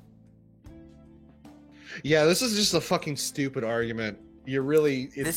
You are the the master of dumbest. stupid arguments, James. Like, how's Like, this on the it's never stupid been argument? dumber skill than for this. you? Like, I get it if Insomniac is, because like they did what's that Watchdog- one game? Watch Dogs had this where like it was clearly a very significant downgrade in terms of Yes. like actual lighting and quality. Alien Colonial Marines did this. Mhm. God. It Oh. didn't. So they did Infamous, right? Insomniac. Yes. Yeah, because people were mentioning that and- with Infamous Second Son. That they're like, Oh, hey, there's some changes here, and people were complaining, and the game still came out looking fantastic. They're also doing Spyro the Dragon, and they Whoa. also did Sunset Overdrive. I didn't Oh. care about Sunset Overdrive, but good on Oh. them. Real quick, what the last one here is like we want an official written statement by the guy in charge of puddles. God. Yeah, who's the guy in charge of Puddles? Hydro. This is secret. This is a secret ploy to confirm us that Hydro Man's gonna Oh, I'm be sorry. coming as DLC. They did not do that game. I'm sorry. Yeah, I'm seeing it now with Sucker Punch. My bad. By the way, this guy says confirmed. This is just pandering. This is just subliminal messaging that Hydro Man's gonna come as DLC. Oof, man. I don't. I don't know how I'd feel. I don't even know how I'd feel about that, and I like Hydro Man. Really? Yeah. What are you feeling? I love him. What do you feel unsure about then with the with that? I'm just saying, like, I'm not sure. It's in like, man, I don't know if I'd even want to see Hydro Man in this game. Oh, let's not forget that on the Twitter they also posted a fully rendered the Marvel Spider-Man and the Spider-Man behind the desk. Yeah. That was That's good. Yeah, that was to announce that they had gone Well, gold. time to use this for my new meme template. Oh boy, can't wait. Speaking of meme templates, so Overwatch loot box purchases have been disabled for all Belgian players because Belgium has said, yeah, no, fuck you, no more loot boxes. Yes. Well, they declare them as gambling. Yes. They are. So in response to this, Blizzard did bring up saying, while we are Blizzard, we're surprised by this conclusion and do not share the same opinion. Well, no shit. Yeah, you they were don't share. total cunts about it. But continue, sorry. Did they We- actually? Were they? We have decided to Read off the comply- full quote, please, Luke. Yes. While we at Blizzard were surprised by this conclusion and do not share the same opinion, we have decided to comply with their interpretation of Belgian law. As a result, we have no choice but to implement measures that will prevent Overwatch and Heroes of the Storm players located in Belgium from purchasing in-game loot boxes and loot chests with real money gems. While players in Belgium will no longer be able to purchase paid loot boxes in Overwatch and loot chests in Heroes of the Storm, they'll still be able to earn them by playing the games, and they'll still have access to all the in-game content. The specific date was not revealed for when they were moving it, but Blizzard did say that it would happen shortly. They also indicated that they're willing to discuss the matter further with the appropriate authorities. Who has more authority over Belgium than Belgium law? I'm confused. Anyway, just yeah, good on you, Belgium. Please stop this practice. So I It's believe there was it's another actually country. I believe Australia also cut Blizzard off from their loot boxes. I don't know if they did, but I know they were talking about it. Oh no, I know because I've read this article before. Belgium was thinking about it. Like some of the senators in Belgium were thinking about it. I guess now they finally enacted it. It was discussed in Hawaii also in Washington. That's State. it, Hawaii. Yeah, Chris. Hawaii. I think his name was Chris Lee, the Hawaii state representative. Mm-hmm. Yeah.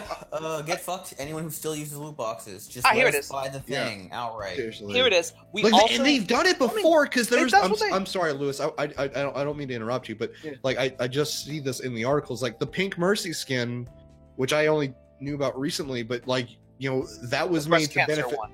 Yeah, the Breast Breast Cancer cancer. Research Foundation one, and you could just buy that for $15, and that money apparently That's a lot, but I get that. I get it for a purpose. They have that. Yeah. They have a it minor. has to be. I'm sorry. Go on. They have a minor form of that for Heroes of the Storm because you have two currencies that you can use to buy the heroes, but you get a shit ton of the in-game currency through doing like your little quest that they give you every day.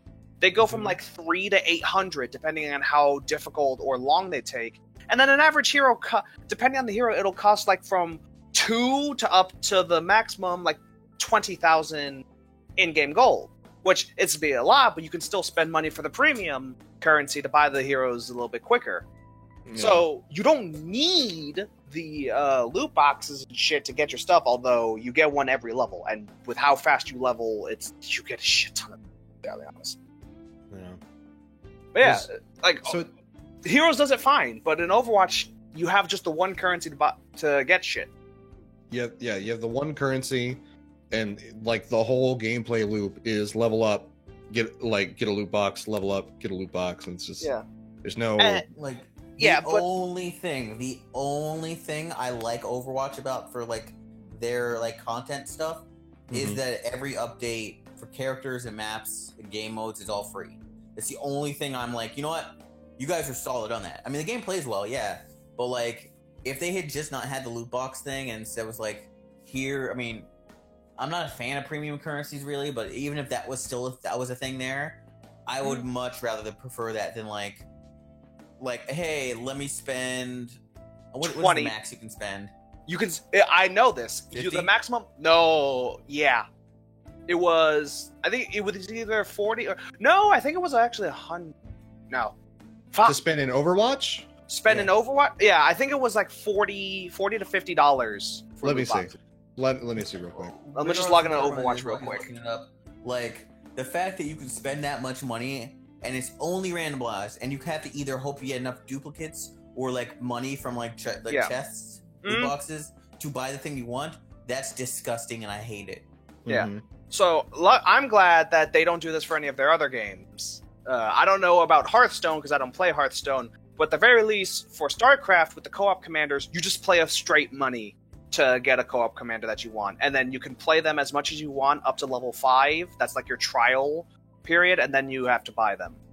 Or with Heroes, where you have the 3 different currencies. You have one currency to make cosmetics. You have one currency and you have 2 currencies that can used to buy characters. One of which is the premium that can be used for characters or skins. The max amount of money you can spend on Overwatch on per loot boxes, it's $39.99 for 50 loot boxes. That's it. I like the way Warframe does it, in which everything can be bought with money, but You just need a shit ton of it. yeah, you just need to everything can be bought with most things. All right, so what you do is and this is kind of only works because it's Warframe's game loop, but what they have is that pretty much everything that isn't a cosmetic can be built. And what you do is you spend in-game money to buy the blueprint for it, and then you grind out the materials to make it. And then you wait the time to build it. Which Right. can go from anywhere from, say, a few hours to if you're 3 building. days maximum. Yeah. But 3 days is only for Warframes specifically, which Yes. are essentially classes. But you also have the option to spend real money through the premium currency called Platinum to rush those. And you also use Platinum to buy cosmetic items. I think the more important thing about Platinum is you spend it to get extra slots for Warframes and weapons, which I think is the Mhm. key point of all this, because you can make all the weapons you want, but you just won't be able to use them because you have too many slots. Yeah. So at that point, you Um, have to sell a weapon for like a very small amount of credits, or Yeah, but like but the amount of credits they give you for that can be utilized in other ways. Like you can they spend never that. give you a lot. It's They give you in never the a lot. thousand. They give you the thousand. They give you in thousands. Yeah, but James, when you get to a certain level in game, like getting like 2,000 or 3,000 credits is nothing compared to the level of stuff you're trying to build. Yeah, but I mean, like you could That still being spend. said, I like that they have a good way to get premium currency, which is you grind for your relics to build the relic weapons and warframes, or just get the blueprints for that, and then sell it to the player market for platinum. You can do that, but the thing with the player market is that like that fluctuates, and you have to. kinda deal with that. From what I've seen when I did my few interactions, they just say, "Hey, I'm looking for this piece." 2 people said, "Hey, how long wait, is this going to go on for? This is. It'll, went on a tangent. it's relevant. Yeah, hold on. Just what I like It's about been going for a minute, but look, continue. to finish it, what I like is that Digital Foundry, right? That makes Warframe. I have no idea. I don't remember. Yeah. It's been a Anyway, while since I played company that- Warframe. the people that make Warframe, they have a thing in which every time you log in, you get a login bonus, and a fairly common login bonus is platinum coupons, in which you get up to 75% off with a minimum of 25% off on platinum. On a And, platinum like, purchase. On a platinum purchase, and that can go upwards of like I think the max you can purchase. Hold on, max you can purchase like $100 worth of stuff, but you get a shit ton of platinum plus a bonus amount, plus some mods, plus some other stuff. So you're not just buying the currency; you are also getting additional stuff that will actually help you in the future. And you can get it for a reduced price. And you can get those fairly often, and that's and I like the way they do that over there. Yeah, personally. All right. Well, that was a nice little tangent on our loot box and econ sims in games. Yeah. I'm sure we bored the hell out of Claude for that. Oh Well- yeah, you did. Well, you know what? It's not boring. Shovel Knight Showdown and King of Cards DLC. Fuck I you. love it. I like Shovel Knight and how much they're going with it. Yacht Club is doing They good ooh, shit with one IP. Holy fuck! God damn. Within a single fucking like Smash title, he's become like a thing. It's ooh. What are you talking How- about? Wait. No, never mind. Don't even worry about it. I'm immediately worried. No, don't even worry about it. So, Shovel Knight Showdown is going to be a 4-player brawler. It's similar to Smash, isn't it? Or is Kind of, but not really. it? Okay. And that's coming out in April 9th this year. Up next year. Yeah. And we're also getting a new character story in the form of King of Cards, which is also coming out April 9th. And that'll be cool. So Showdown and King of Cards are both free updates if you own Shovel Knight's Treasure Trove Edition, which is essentially like the deluxe edition, essentially. Bro, so much shit has come out for Shovel Knight. I can barely even say I played it anymore. I played Shovel Knight when it first came out, and then they've added 3 DLC packs already, or has it only been 2? I I know there was one with Plague Knight, and I know there was one with was it Spectre Knight or whatever? Yeah. Yeah, Plague Knight, Spectre Knight, and yeah. Was there one more, or is this the It was- third one? I think no. There were 4 post-launch stretch goals promised, so it's oh my god, why am I fucking stupid? It's King. That's a It's King complex Knight. question. Yeah, it's King Knight, Spectre Knight, Plague Knight, and I guess there was, and I think it's Showdown. I think Showdown is the 4th update. It's supposed to be the 4th thing. I don't know. I didn't back Shovel Knight, so I don't know. Boo! Well, look, man, it's hard. Okay, it's hard being me. Have you ever thought about being me once in a while? No, I'd take my life. No. Oh, damn! Rip. Yeah, rest in peace to your boy, because I'd kill myself. Oh god damn. Okay, here's what it is. So include the 4 updates are Shovel Knight, Shovel of Hope, steal your shovel blade and start digging through the adventure that started it all, jump, battle foes, and discover treasures as you quest to defeat the Order of No Quarter and their vile leader, the Enchantress. Shovel Knight, Plague of Shadows, which is where you play the Plague Knight. Spectre of Torment is where you play the Spectre Knight. And then what? Oh, yeah, okay. No, I'm sorry. Shovel of Hope is the base game. Plague of Shadows, Spectre of Torment, King Knight's campaign, and then battle mode. So yes, these last 2 updates will be the final 2 updates as promised by the Kickstarter campaign. I am sorry. It's hard to read and be me at the same time. And they also showed off 3 proven that before with Monstrous. Yeah, and they even also showed off the 3 amiibos. So you're getting an amiibo. We already have the amiibo Shovel Knight. That's what I was going to say. It's like, yeah, Shovel Knight went like one whole like Smash game, and he went from being an assist trophy to being an actual amiibo, but now he's got 3 more amiibos. Fighting game character. He's doing a lot. So I'm proud of our little Shovel Knight. Me too, man. Oh, is that Aaron Hansen? That's Aaron Hansen in this fucking video. I think. Yeah, that's him. It's gotta be him. So yeah, the 3 amiibos are Spectre Knight, Plague Knight, and King Knight. So that's cool. I'm glad I get to play as King Knight. He was my favorite of all of them. I gotta fucking get back to Shovel Knight, dude. I gotta get back to the past. You got a lot of games in your plate. There's a lot of games in your playbook to go through right now. Yeah. Sure, you want to add Shovel Knight as well onto that? Might as well, man. Shovel Knight, Plague Knight, Shovel Knight, Plague Knight, Hollow Knight. It's all there. Speaking of adding Where's my game, Field Knight DLC. speaking of adding games to play, we actually got gameplay for Cyberpunk 2077. Oh damn, Get that segue Lewis stolen from you. Lewis out here cucking me from my own podcast. God damn. Our podcast. This is my wife's podcast. So, Cyberpunk 2077, the This game, is my wife's boyfriend's podcast. the longest, a hype train that's been My building wife's up podcast. slowly and slowly. Now, CD Projekt Red has decided. By the way, I always just pronounce it CD Projekt Rect. Wrecked. Oh, Why? No, it's Because project has like the KT at the end, and I just It's- put that it's to the end got- of it's pronounced CD Projekt Red. Yeah. CD Projekt Red. Got it. Yeah, that's fine.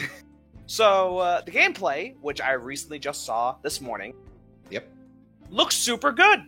Yeah. Mhm. I've There's always- a cool stat. Yeah. Well, so here's the thing. I've always been a Yeah, that's fan. super dumb. I love it. I've always been a fan of when tabletop RPGs get transferred over to a video game because I look super hard into how well they transfer it over. Yeah, that shit's ballsy as fuck Yeah, because it's not and- easy. No, it's not easy. I mean, the first Shadowrun game that came out, while it was like pretty good, it had its few jank. It was only with the newest one that came out. Well, I say newest, but the most recent one to come out, Shadowrun in Hong Kong, where it really came to life. But then again, that one was an isometric. That one was like an XCOM style squad based one.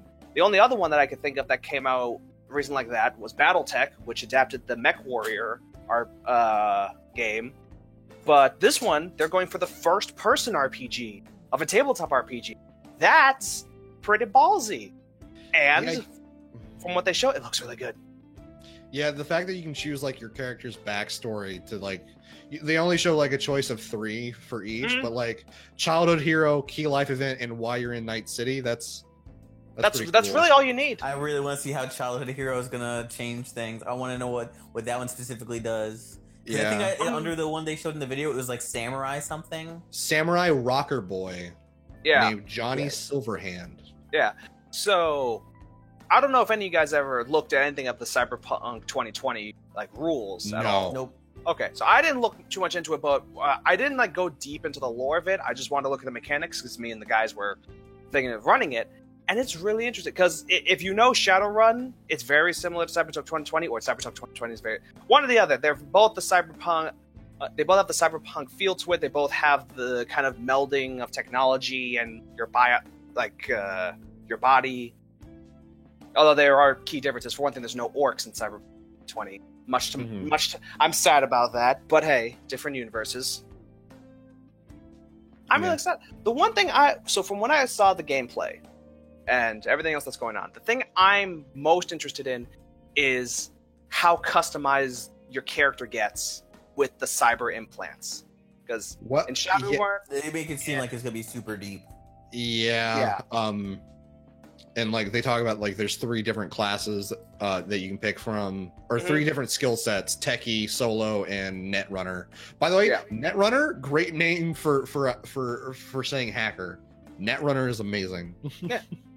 One thing I like that they showed off here, that like, because a lot of people were like, "Why is it only in first person?" When they showed it off at E3, Yeah. and people were like, "Well, we made it first person. Like it's a decision we made because a lot of what we have that we want to do, like it feels way more immersive in first person." And people were like, Yeah. "Yeah, fuck that. We want third person." well, I, here's was the like, I could get that sentiment, but like I didn't really care. Well, and then I Claude, if you saw this gameplay footage, and I was like, I can get there where they're coming from. And with the amount of detail and whatnot, I'm not going to be that bitch who complains it's not in third person. But While I here's the do thing. understand any game that's super customizable, you want to see your character, I'm not going to be that guy. Well, here's the thing, Claude. It's because a lot of the really good tabletop RPG, like video game adaptations that have come out, were third-person games. How many Like, are there?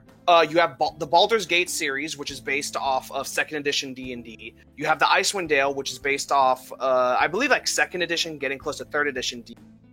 You have a fifth edition Dungeons and Dragons game called Sword Coast Legends, I believe. There is Pathfinder Kingmaker, which recently came out, also a third-person isometric game that was D&D Pathfinder. There was the 3 Shadowrun games, which was all just the XCOM style squad-based, and it was all isometric. There is the BattleTech game. You're getting deep in here. I'm going to ask a second question, because this feels like they could go on for a bit. And but with that being said, with all those you named, and even the ones that you didn't name, what you could think of, how many of them look like they have as much detail in them as this game? Depends on what you define as mind detail. Mind you, some of them Everything all encompassing. So the early Baldur's Gate, quite a few of them were pretty old, mind you, because these came out way a few years ago. The one that probably had the most detail to it, I would say. I'll say content instead of detail. Content. Content-wise, I would say Baldur's Gate 1, because I've played that one the most. It matches this, like what? Doesn't match it. I'm just giving you the one that had the most content. Right, and that's why out I'm of saying, the list I'm I not gonna had. complain, because with as much as they're showing, like for like, hey, here's all your options, and we're not even showing everything. I'm thoroughly impressed. Oh yeah, So I'm also super like impressed. Also, with stuff like the Mantis Blade arms, like it's easier to depict that in first person than in third person, because like especially if you're like going to be able to just jump on enemy, like jump from above, kill people in a 3D space, like it from like a over the shoulder camera or like slightly behind you camera, that won't look as cool as like in an isometric, in like an isometric 3D perspective. And Cloud, nobody is asking for this game to be isometric. People are asking for this game to be third person camera, Lewis, not isometric, because this would also just look, this wouldn't, the aesthetic that this game is going for wouldn't really work as good for an isometric game. I mean, it would, but not for what they're specifically going for. No, people are like, people I want to customize my character, but I also want to be able to look at my character at all times. It's like, that's fair, but like seeing what they're doing, I'm not going to complain. I think it would look way too janky. Personally, I think unless they do fancy like camera cuts to like compensate for how you're like attacking people from above, because this is a much more vertical game as we've seen. Like Witcher 3, like there's little verticality in that game, almost none. Mm-hmm. So like you don't get like death from above. Well, I mean, it makes sense. It makes sense considering you're just in a fantasy world where they don't build things very high. So of course there's not going to be a lot of verticality to it. Yeah. But in Deus Ex, like you get like verticality. You get some verticality, but not to this degree. So I didn't. And they do third person, but I didn't get to see how much control do you have over the customization of the character, because it seems like with a lot of the dialogue, it's very personalized. Like this is the character you're given, rather than build it from the ground up. And I'm fine with either one. I'm not saying one is worse than the other, but if we're given a character and we're just changing their backstory a bit to suit like the dialogue, then I'm okay with it being first person or so. I have to look back in the footage, but they do show a little bit of the character customization, and it's stuff like tattoo, like there's like a based model that they're using, and then so based off that I would assume it's haircuts, tattoos, markings, scars, maybe some like physical like model, like maybe like a breast size or like a or something. Based off what they're doing, I'd imagine it to be very similar into how they handle it, and I'm not sure if either of you played it, but Mass Effect Andromeda, where your character is a specific character, but you had, when you're originally making them, you had full creation over what they look like. And the backstory thing, I'd imagine would like some of those details, I'd imagine would only really affect some of your stats or specific conversations between NPCs. But like for the most part, you are who they Yeah. give you. Because the thing I'm is, looking at because if that's the case, like we're just given a character that has a specific place in like the story and everything, then I'm fine with it being first person, and not seeing my person or seeing them very lightly. All right, I'm looking at it now. I'm looking at the there's a tab that says like biometric scan, and that has stuff like face, hair, scars, and then something called other, and then you pick through different models of nose, eyes, jaw, ears, skin tone, and eye color. Mm-hmm. So that's your level of detail. Is you have a base model, you're swapping model parts essentially. Yeah. And I mean, I'm fine with it being the first person if we're just given that character. Because if it was more, because the issue then comes with if you do make a character that is fully customizable with everything, you have to make all the dialogue general. You can't be, you can't address specific people if you just make this person. Because you're going to give them their own custom name. This person has a name, and it fits with all the dialogue and everything. Yeah. You also get to pick stuff like style, clothes, makeup, piercings, tattoo, locations, colors, glow, something called surface wiring. Okay. Bodily scars is, that's an obvious one. They refer to eye mods and skin mods, and I would assume that is just like, if you notice at the female character model, she's got some like stuff around her eyes. Mm-hmm. And that, I don't think that's going to be a stat affecting thing. That's just going to be, do you want some weird cyberpunk shit around your eyes to make it look by the cool? way, for that skin one, is like if you've ever seen people in cyberpunk where they're like a portion of their arm just looks like it's all made of wire and machinery. That's the sort of thing, because that's fairly common. That's a fairly common thing, which is like from your elbow up to say your wrist along the bone is just all looking like dark metal. Okay, all right then.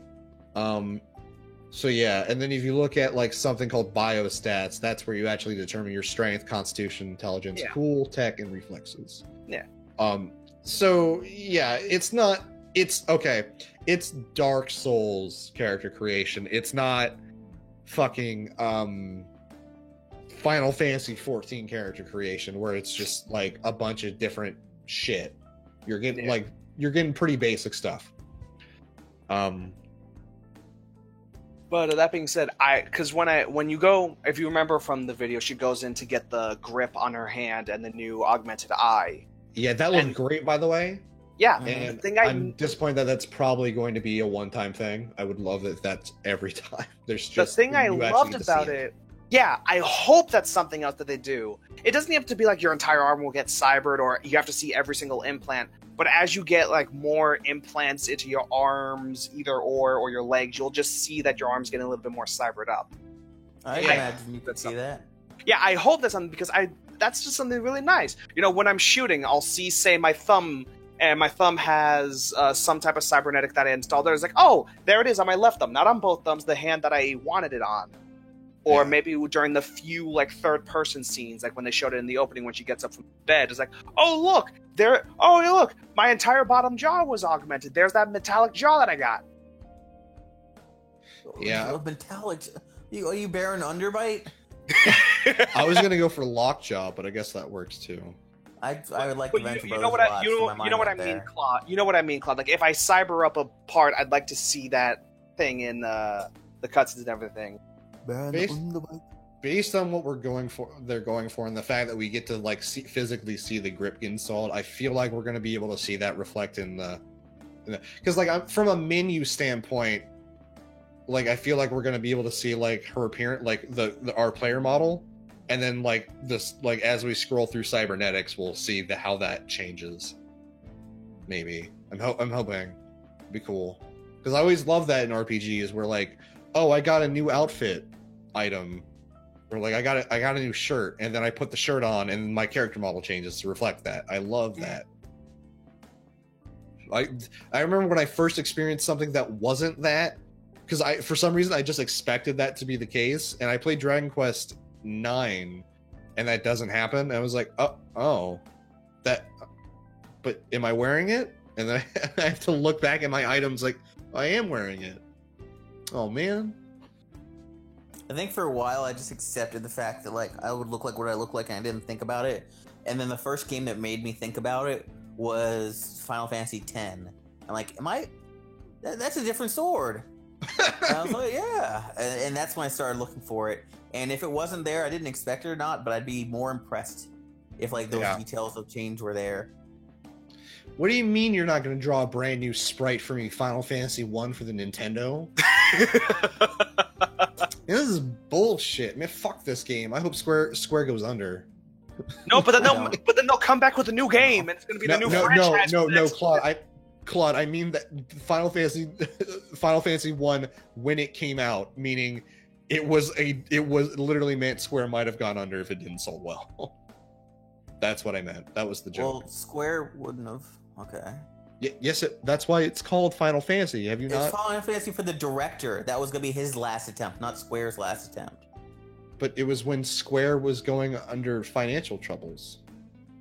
But like the specific on like last attempt, because Square, I'm not sure how much they had in their finances, but it was called Final Fantasy not because Square it was gonna be the last game they could put out, but the director was like, "This is gonna be my last shot personally."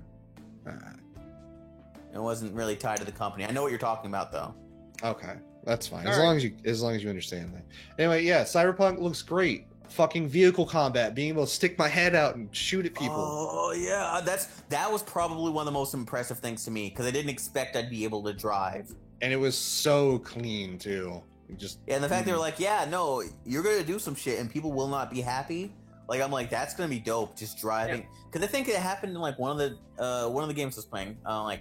I think when I was playing like Saints Row or some shit, every now and then some crew would just fuck with me. Or no, it was GTA and I owed people money. from casinos and shit. And then every now and then people would come and dick with me. Damn. Yeah, this definitely feels like a very immersive world. Also seeing some of those like late game upgrades that they showed off, like the Mantis arms, like fucking being able to hold onto the wall impressed me more than the actual death from above move that she did. Being able to just stick to the wall like she did was way cooler to me. Yeah, she put a bunch of honey on her. Fuck you. You can't stop her. She's gonna do it anyway. You really if it? God damn, I'd recommend that game to everyone if it was a little bit cheaper. Because I don't know if everyone would pay $12 for that. Mm-hmm. Because the game is pretty short. I enjoyed it. I really liked it, but I can't say hey, everyone go get this because people might not feel like they got their money's worth. I personally was never interested in I'm forgetting the name of it, but it's that kind of game. Yeah, I was never a big fan, or not even a big fan. It never interested me. Dialogue alone would probably get you. Now, Jane, I will say, there's a point where because you have a little it's a drone, but they call it a quadcopter, and you're talking about this girl who broke your quadcopter, and then you're at the bottom of this hole, and someone's talking about it's my fault. He was talking about that, and people were, it was in relation to him being blamed for it being his fault. Everyone's in the hole. She's like, yeah, I lost my home and all that stuff in this hole because of you. And he was like, what does that have to do with her breaking my quadcopter? It's all about him. It's like I felt like you'd really like the name, right? Really like that character. Okay. Now I will say, if you guys were somehow able to play it, just have fun with the dialogue in it. So James, you said you weren't that interested in it, but how interested are you in teaching us about a subject today? Man, you can't just be. Maybe I want to talk more about Cyberpunk. I want to talk more about Cyberpunk. Fuck you. We transition when I want to transition. Okay, we're gonna talk more about Cyberpunk. Go fuck yourself. Fucking yeah, man. Cyberpunk looks great. I'm super hyped for it to come out in 2020. Maybe 2020. Maybe 2020. Yeah, they said when they were asked about how long it would be, they're like, this is just the most polished area we have. We don't know, but it definitely won't be next year. Yeah, definitely not. That was all they said. So people are saying 2020, maybe 2021. Whatever it is, it'll probably be out when the next console generation is out. It will be funny if it comes out for 2020. It'd be funny if it came out 2022. It was like, yeah, we were that committed to the bit. What? Because it's based off Cyberpunk 2022? No, it's Cyberpunk 2020. Oh. That's why I said it'd be funny if it came out in 2020. It would be even dumber if they had an expansion pack where you go underwater for 2021. Damn. Damn. All right. Now, with that being said, Claude, what do I have to teach the fine folks today on this episode of Learning with James? Yeah, Learning with James, you're gonna teach us about Iron Man. Iron Man. Wow, that is going to be incredibly short. Do you want to pick a different topic? Oh boy, you know literally nothing about Iron Man?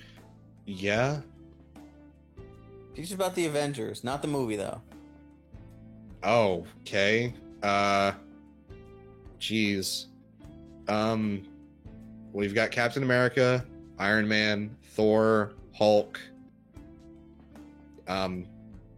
Spider-Man comes in later, but he's not like he's not one of the starting Avengers, I don't think. I'm going to prefacing this with most of my knowledge of the Avengers comes from the little descriptions that you found in Marvel Ultimate Alliance, not 2, the first one. So, you know, I've got very little going here. And I say that something else. Yeah, you might want to pick something else, buddy. I don't know why you decided that comics would be the thing you would pick. Because some of the comic stuff is funny. But I don't read comics. Oh yeah, we didn't really explain it going into this, but people listening, Learning with James is I gave James any topic, and he has to tell us everything or not everything, but he has to tell us what he knows on the topic. Mm-hmm. And no matter how wrong he is, we are not allowed to interrupt him or even correct him.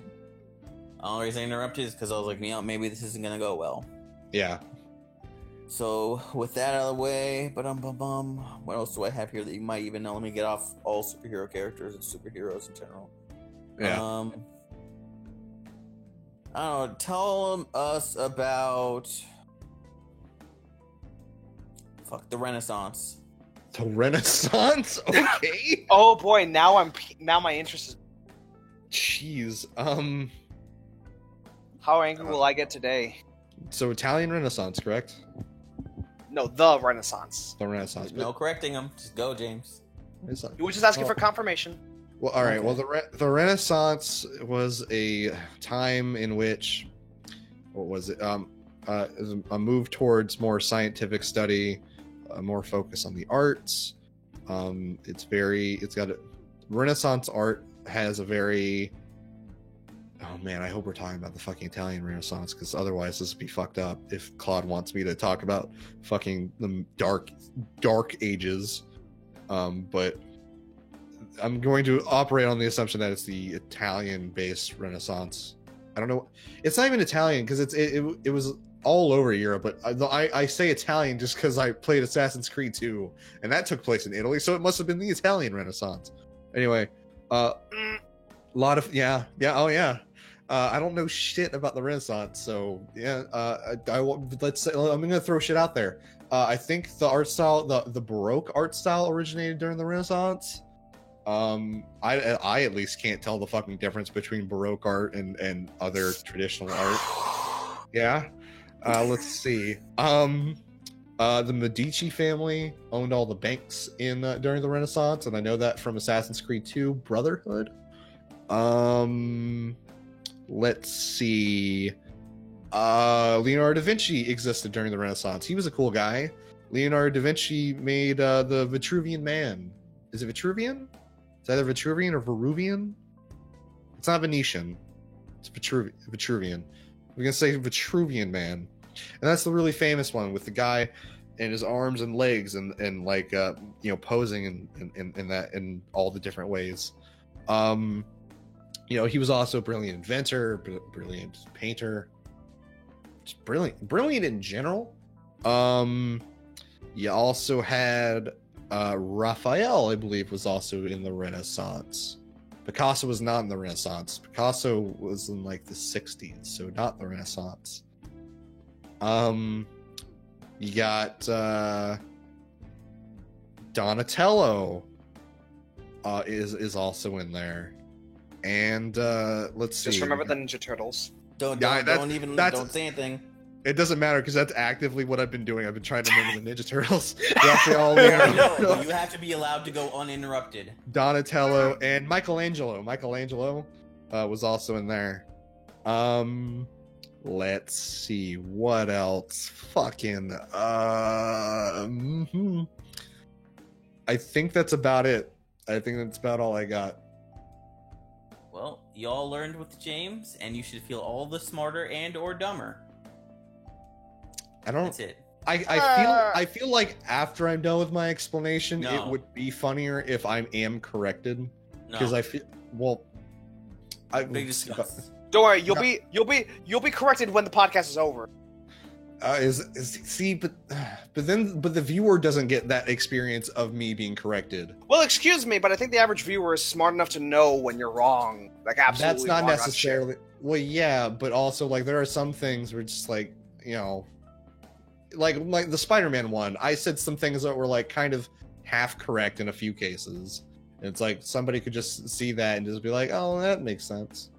If I'm not corrected, people don't know what isn't wrong. I think we've It's talked fine. enough. I think we've talked enough on this podcast of how dumb you are that people understand not to take the things you say, especially on Learning with James, like as 100% serious fact. All right. Well, anyway, let's just talk about fucking Shaolin Showdown and how it needs a fucking high quality continuation or a reboot because goddamn Shaolin, whatever the fuck it was, Shaolin Trash Fire was shit and it Are you talking deserves about better. Shaolin Chronicles? Yes. The season with that random wood kid? Yes. And the other one with the really bad racial stereotype for Yeah. Umi. Omi? He was always super racist. No, Like- not Omi. The kid that looks exactly like Omi. Yeah, the one who has the wood element. Okay, I thought you were saying, alright. Because his element was wood. That's not an element. It's in Chinese it is. Oh, is it actually? Yeah. Yeah. Oh, okay. Yeah. Well, I think his Cla- element was wood. Let me verify. so Claude, tell us all about Shaolin Showdown. This ain't Learning with Claude. I got shit to talk about Shaolin Showdown. Yeah, this Do is you? a general Yeah, dude, I fucking love Shaolin Showdown when I was a kid. I have the goddamn PS2 game somewhere. Oh before shit! we get Hey, into this, Chris let's Brad please- 79, thanks for following us on Twitch. Appreciate it. Okay. We have a follower. Thank on you. Yeah, Twitch. thank you. Thank you very much. But like, say what the actual big discuss is, but we will mark out on Shaolin Showdown. Big discuss for this week is high quality reboots. This week we're looking at shows that we wish could get high quality continuations or reboots, but continuations would be nicer. My answer for this had it not been been revealed ish in that Teen Titans Go movie would be Teen Titans. I want a continuation of that. That was my second answer. Well, yeah. Holy shit! So the fucking all right. So the fifth dragon character, or the fifth Yeah. person in the crew named Ping Pong was voiced by Tara Oof. Strong. Oh, well, yeah, but that also was the voice of Omi, was it not? I thought it was a different voice actor. I didn't actually know I didn't know the voice actors in this show, to be honest. That's fair. I want to say, what's the Hispanic guy's name? What's the Spanish guy's Raimundo. name? Raimundo. Raimundo, yeah. I'm He's pretty sure- Brazilian. Brazilian. I'm sorry. I'm pretty sure Raimundo was voiced by Vince Mignogna. All who I did- know who did from Eric, there, Buaza. all I I'm not sure. remember from Shaolin Showdown was, because I learned about this from Samurai Jack as well, was Clay was voiced by one of the best Southern voice actors. Yeah. Yeah. Who was your guys' favorite dragon, and why was it Raimundo? Raimundo, because Raimundo was a badass. Raimundo's the fucking coolest. How do He you also had, how do you become a villain, then come back and pass your peers? Oh god, it was Raimundo and Clay, to be honest. Those are my two favorite characters, because Yeah. when I was a kid, I always liked the Southern cowboy motif, because my grandfather was huge into cowboys and stuff. But Raimundo was just too enjoyable. Like his irrational fear of jellyfish, and I will say, the Shaolin Showdown had some of the weirdest fucking episodes. Like the episode where they all sumo wrestle their own nightmares was probably stands on top of the weirdest one for me.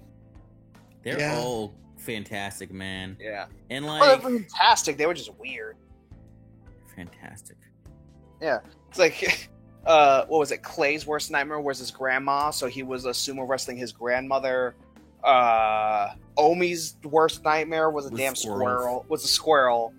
What was the Chinese girl's name? Kimiko. Kimiko. Hers was her doll, an old broken doll. You know what I also appreciate about this show? What? Raimundo and Kimiko would always have different costumes all the time. Yeah, well, Rise wouldn't his like he did have like the sweater that he wore a lot, but he did change clothes. But yeah, Kimiko was different Yeah. every episode. Raimundo every once in a while too was also nice. Well, mind Yeah, you, that Kimiko the other two people is Omi, who's like pretty much like a Shaolin monk. They always supposed to be wear, looking at their element. I mean, they always have their robes on. And then Clay, well, he was just a cowboy. He always had this cowboy stuff on. Yeah. But, still. Mm. Yep, this is the Shaolin Dragon of Wood. I was right. And me. And me now. No, I told you, like wood and metal are like separate elements over there. Jack Spicer was funny. Jack Spicer Jack is Spicer's the the best best. character in that show. I fucking What love did Jack you think of the I'm forgetting it, Chase Young? Chase Young was Chase Young was like cool. Yeah, I mean, he's not he as cool as Jack Spicer. he was Yeah. he was an honorable fighter. Yes. Like, Wasn't he, like, nothing beats resurrected? Jack Spicer's screaming. Oh yeah, His crybaby scream. Yeah. Are we gonna stay on Shaolin Showdown, was- or does what anyone was- have any other shows what they was- wish would come back? Teen Any other Titans. shows that I wish would come back? If it wasn't the original Teen Titans, Which, thank God, looks like that's gonna be a thing. Yeah. Mm. I'm trying to think of other like old shows that I watched that I think would be cool to come back. Damn, that's kind of hard. Yeah, it is. Fucking shit. Why is this so hard to remember? James, I'm sure you ask that every day. Why is it What's so your hard to name? Oh, Why is this so hard to remember? God damn, I'm trying to think. I can't think of any cartoons I watched as a kid. I mean, I suppose Tom and Jerry would be nice to come back. I couldn't give half a shit about Tom and Jerry. fuck you. Shut up. It's super nothing. It's not nothing. It's You're super nothing. Tom and Jerry. Silent TV shows are worthless. That's right. I said it. Fucking hot takes with James today. All right, so Claude, how we gonna officialize you taking over the dad cast so we James out? I'm just gonna put it in chat. I'm like, this fool out here hates Tom and Jerry.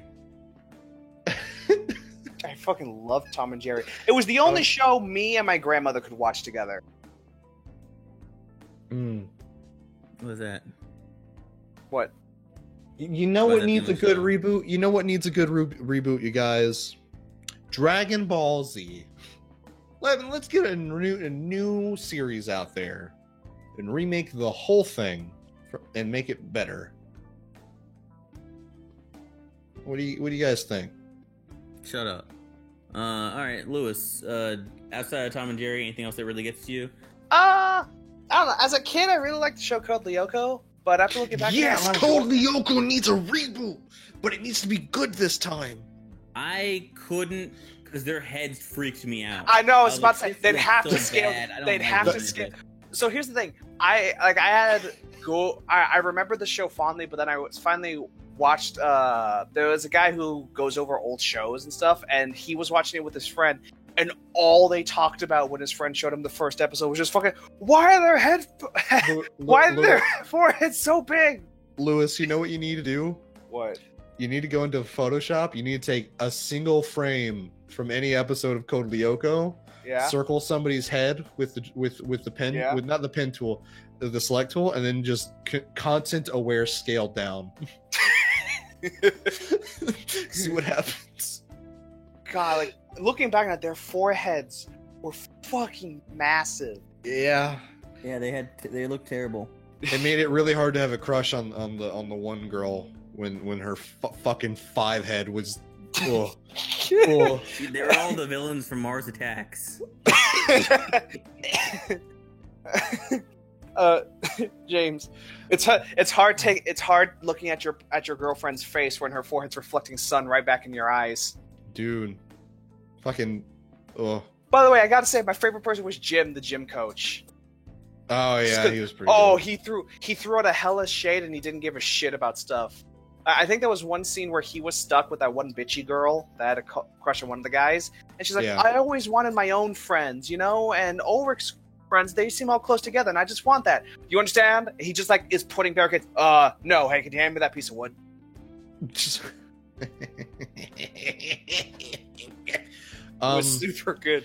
You guys remember the WB show, The Batman?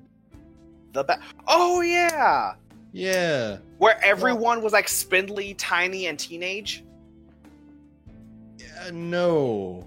Dude, That's the everybody. one where the Joker has dreads. Yeah, they were like Robin.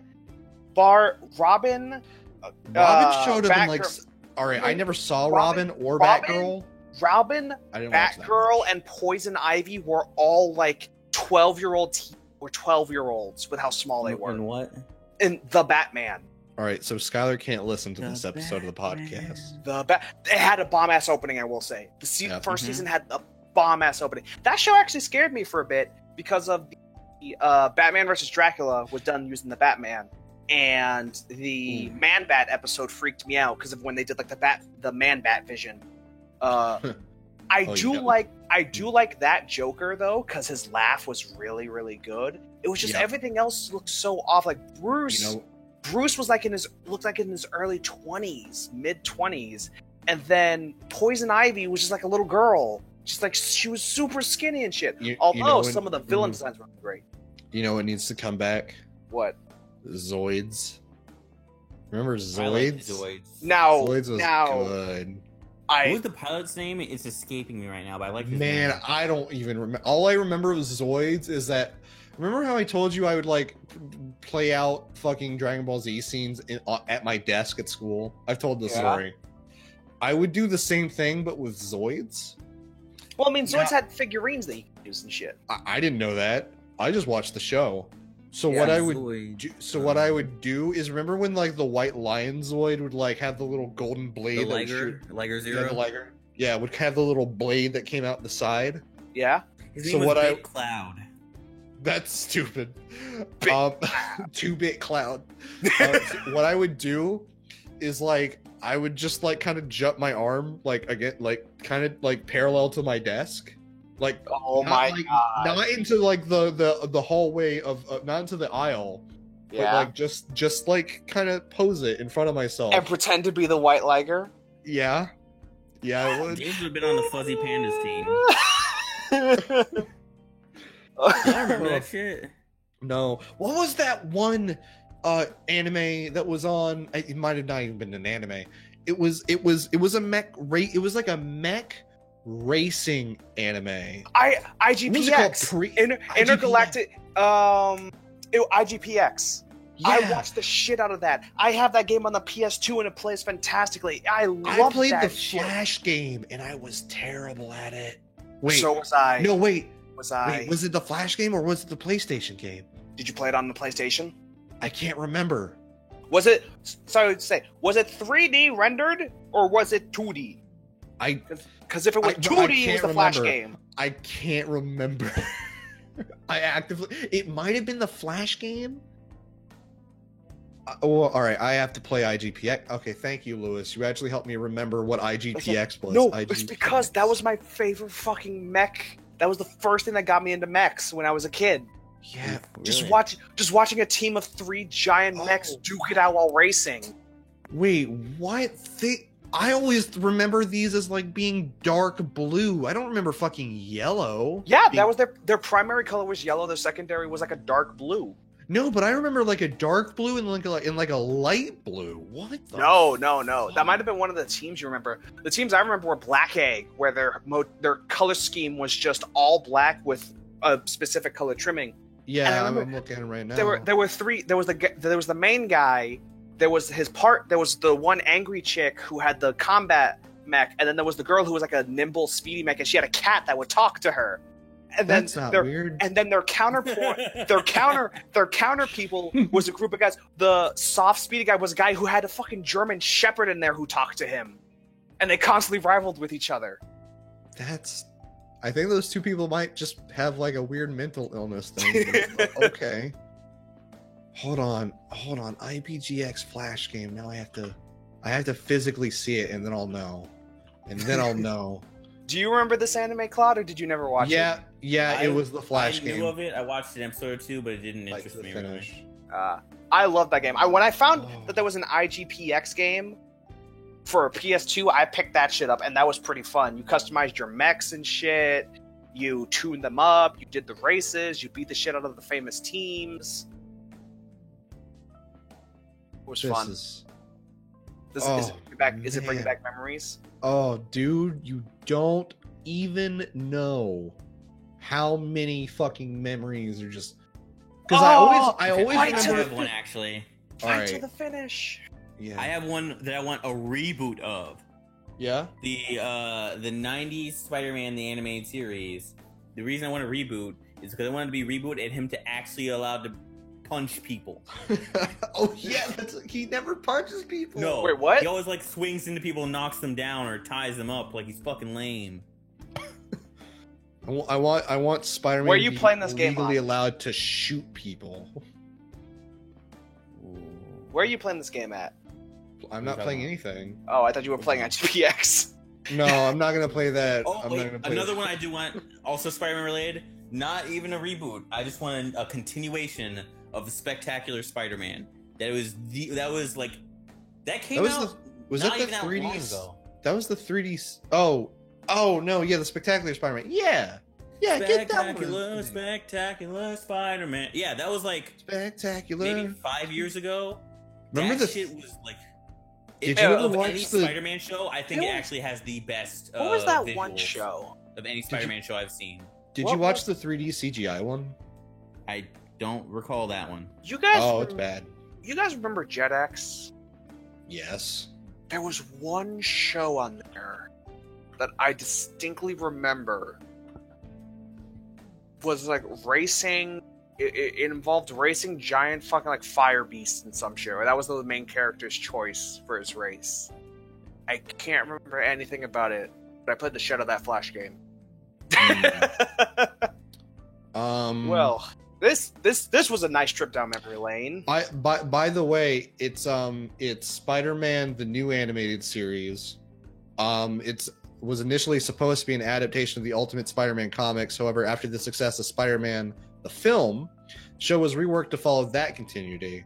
13 episodes. That was it. And it looks terrible. I will bad about that. I'm going to post an image in Dadcast for you guys to look at. It's on the video. For those of you who are listening to the audio version, just Google Spider-Man the new animated series. Actually, James, you know what? I thought of another show, Claude, as well. Oban Star Races, if you ever remember that. No. Okay, I will forget this point. You want to see what Spider-Man's girlfriend looks like in this one? Why not? Oh! Oh! You want to see what Peter Parker looks like? I'm going to show you something in a second, but Claude, like you see this girlfriend? One of my favorite things from Spectacular Spider-Man. But show off your thing, James. Show off what? I posted it. It's in Dadcast. Okay. Look at that girlfriend, though. What the fuck? Yeah. Oh. Yeah. No. What is this from? Spider-Man the new animated series. You want to know what's great about it? So, when you said new, I thought you meant from within a couple years. No, this is 2003 CGI.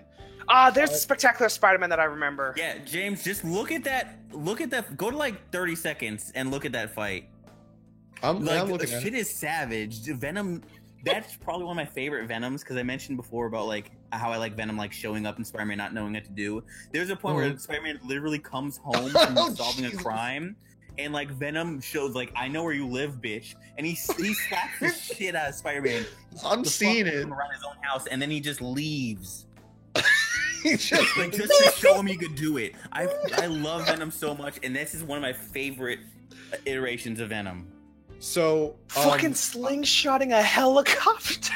So I legit hate Spider-Man the new animated series, not just because it looks bad, but because it's what got my little brother Jake into Spider-Man, and because of that, this came out on DVD and like in like a 2-box set, and I can't actually tell you the number of times I watched all of those episodes back to back to back to back to back repeatedly because I needed to watch Jake, and Jake was watching that show and refused to watch anything else. It is actually mind-numbing. And every time I think of Silver Sable, that was a badass fight, by the way. Every time I think of Silver Sable, I can only remember. Damn, I can only remember of what she looks like in that show, and I can't stand the show, and I can't. It actively hurts. Also, there's weird, possibly incesty twins in the last 2 episodes. This is what they look like. Ah! Those are the Gaines twins, whoever those are. I don't know who those are. And also Kraven's in there. I like Kraven because Kraven's dumb. Kraven's dumb, but yeah. Yeah, anyway, people at home listening on audio, Google Spider-Man the new animated series. Or don't, and save your eyes. Yeah, you could save your eyes. But don't. But also just don't. So wait, are Silver Sable and Black Cat like the same people? What's their deal? Who are they? Silver Are they Sable related? works for like I forgot which crime family. She's the daughter of some crime boss and like is basically an enforcer. And Black Cat her father was a cat burglar. And like after that, like he kind of started being a thief too. Okay. And then Black Cat is just a cat thief. Look at this frame from Spider-Man the new animated series and try to tell me what's going on. Like girlfriend. Like, they realize they're in a very poorly done show, and Spider-Man says if he doesn't like have her character killed off, she'll off Mary Jane. Oh God! Not realizing that Mary Jane would willingly like kill herself to no longer be in the show. She's secretly fulfilling Mary Jane's wish. Yeah, she's looking at Spider-Man really worried because she knows Spider-Man will try to save her, but she desperately doesn't want to be saved. She just wants out. Freaking me out in that. Why is his neck and head freaking me out like that? Because the angle makes it look like it's like weirdly like crystal skull shaped. He's like, I am a human. Like it's just some alien who came down. It's just some dude. Oh, and I want to say that's right. Remember the really cool like city art of the night city of the city at night in the animated series? Yeah. Yeah, they reuse that in the intro. But it's recreated in really bad 2003 CG. Yeah. This was an interesting. So we had a nice trip down memory lane for shows, and then we brought it right back with horrible CGI. Just pay more attention to Spectacular Spider-Man. That series needs to come back. Fuck you, Disney. By the way, Claude, what also needs to come back is the Spider-Man in the future one. No, it doesn't. Yeah, fuck you. That was good. I remember it. I remember it. Kind of lame. He had a spider furry. He had a wait. What's me being a furry have to do with anything? The Beastamorphs or whatever they were called, like all the animal people. I don't even remember that. I just remember You're talking about the one where like he was off planet. Yeah, I just liked how Carnage and slash in the future. I just like how Carnage and Venom look, and he had a spider cape, and it looked cool. I hated Carnage's design in that. That long ass, weird ass neck. I don't like that design at all. You just don't like weird long necks. That's all. That's why that Spider-Man thing Also, bothers he's also you. like this weird. Like, let me pull up his. Let's see. I'm trying to remember the name of that specific series. Yeah, Carnage, Spider-Man X. X. Wait, hold on. I probably shouldn't look up Spider-Man X Carnage. That probably won't turn up good results. Oh God. I'm looking up Spider-Man cartoons. We should probably wrap this up after this one. I mean, we could, but we could also just not. No, What do you- I'd unless rather you have prefer. more. I mean, I don't really have much. This has gone on for about 2 hours and 48 minutes. No, it's cool. All right, sorry. what is this? It's Spider-Man animated. Spider-Man Unlimited. Spider-Man Unlimited. I love how Spider-Man looks in this. The shading they went with. It's great. It's great. Looks good. Well, good. What about Batman Forever? What about Batman Forever? Fuck you. That was Batman really hostile Beyond, for no you reason. mean? Yes, Batman Beyond. Okay, that one's good. Batman Beyond had a conclusion though. Yeah, Yeah, I know. I'm fine. I'm fine. I don't need that to be rebooted.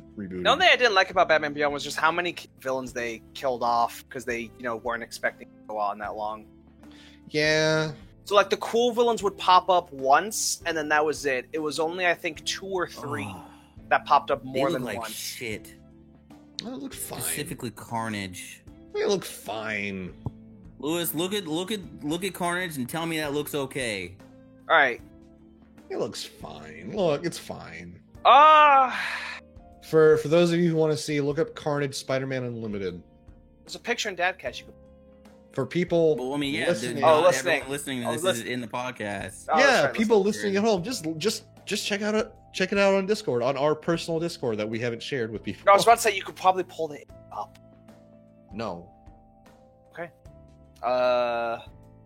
Yeah, it Like- looks a bit weird, but I was more Fuck you, this is better. I was more accommodating to Carnage and Venom looking like polar opposites, with Venom being super muscular and Venom being all sinewy and thin because the fucking symbiote. Mm-hmm. Oh no, you're not from that movie. Don't say it like that, please. What? What? So everything I've Symbiote? always heard it called symbiote, and I've Yeah. heard symbiote only ever in that recent Venom trailer. And then Skylar was like, "Some people say it like that." And I'm like, "Those people are on the wrong side of history." What, symbiote? No, You said symbiote. Oh, symbiote. Really? Yeah, that's why I was like, "Oh, please don't say it like that." Symbiote. Which I laughed my ass off because they got a lot of shit for that. And then the second trailer for Venom that it looked way better, you didn't hear the word said once. Nice. That just means that they're definitely going to say it like that. Yeah, they're definitely gonna say it. They just can't have it in trailers because they want people to be impressed. I've heard it pronounced as both. I've only ever heard it pronounced the right way until Not The not in the right context way. not in the context of Venom, but just in general, like sci-fi shit, symbiote. I've seen it pronounced differently because like the different dialects. No, fuck everyone else. I'm Okay, taking a hard stance on that. all right. You know what? You know what needs to come back real quick before we head off the show? Spider-Man and Friends. With Spider-Man and his Iceman- amazing friends with Yeah. Iceman and like what Firestar or whatever her name was. Yeah, Firestar. Was her name Firestar? Yeah. What about Well, Static So Shock? stupid. Wait, but, what about like, Static it's Shock? charming.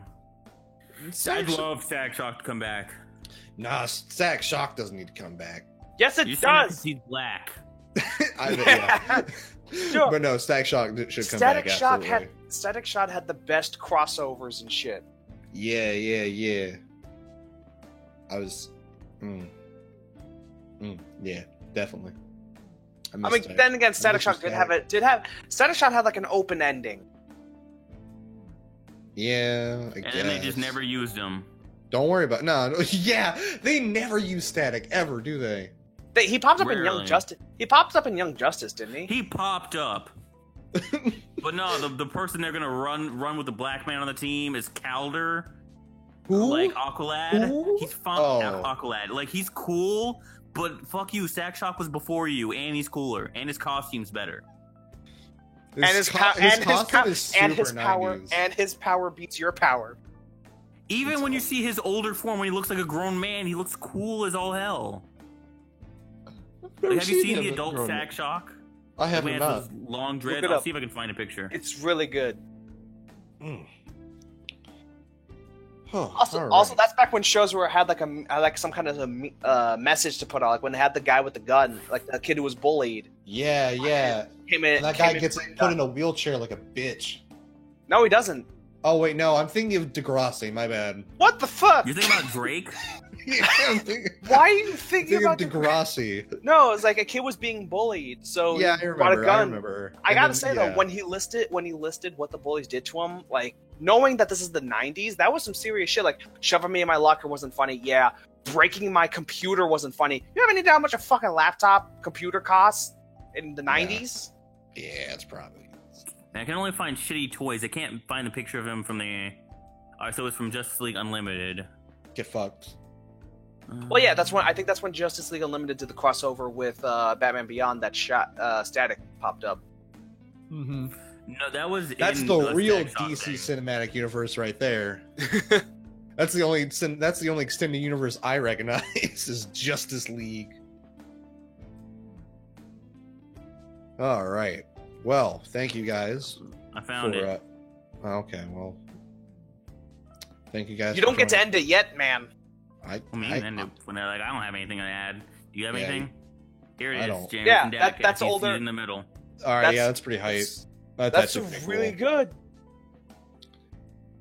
I want Morgan Freeman to play this version of Static Shock. Would work. No, let's just get Jaden Smith to play young Static Shot. No. I'd hate that. No. No. All right, guys. Thanks for joining us on this week's episode of the Weekly Dadcast. I'm your host, James. This has been Lewis and Claude. Hi. Thank you for joining us. And as always, you can find us at weeklydadcast.podbean.com. You can find us on iTunes by searching Dadcast. Look for the red microphone or the thing in black and red that says Dadcast on it. Tweet us your questions, comments, and any other random Concerns. bullshit. And any other concerns or dumb bullshit at Official Dadcast on Twitter. Also email us your questions at officialdadcast@gmail.com. And for those of you who are listening to us right now on Monday, which is when we release, you can find us on twitch.tv/weeklydadcast every Saturday at 4 p.m. Eastern Standard Time, obviously. And thank you again for joining us. Y'all have a And good buen night. dia. Quit speaking Spanish in my show.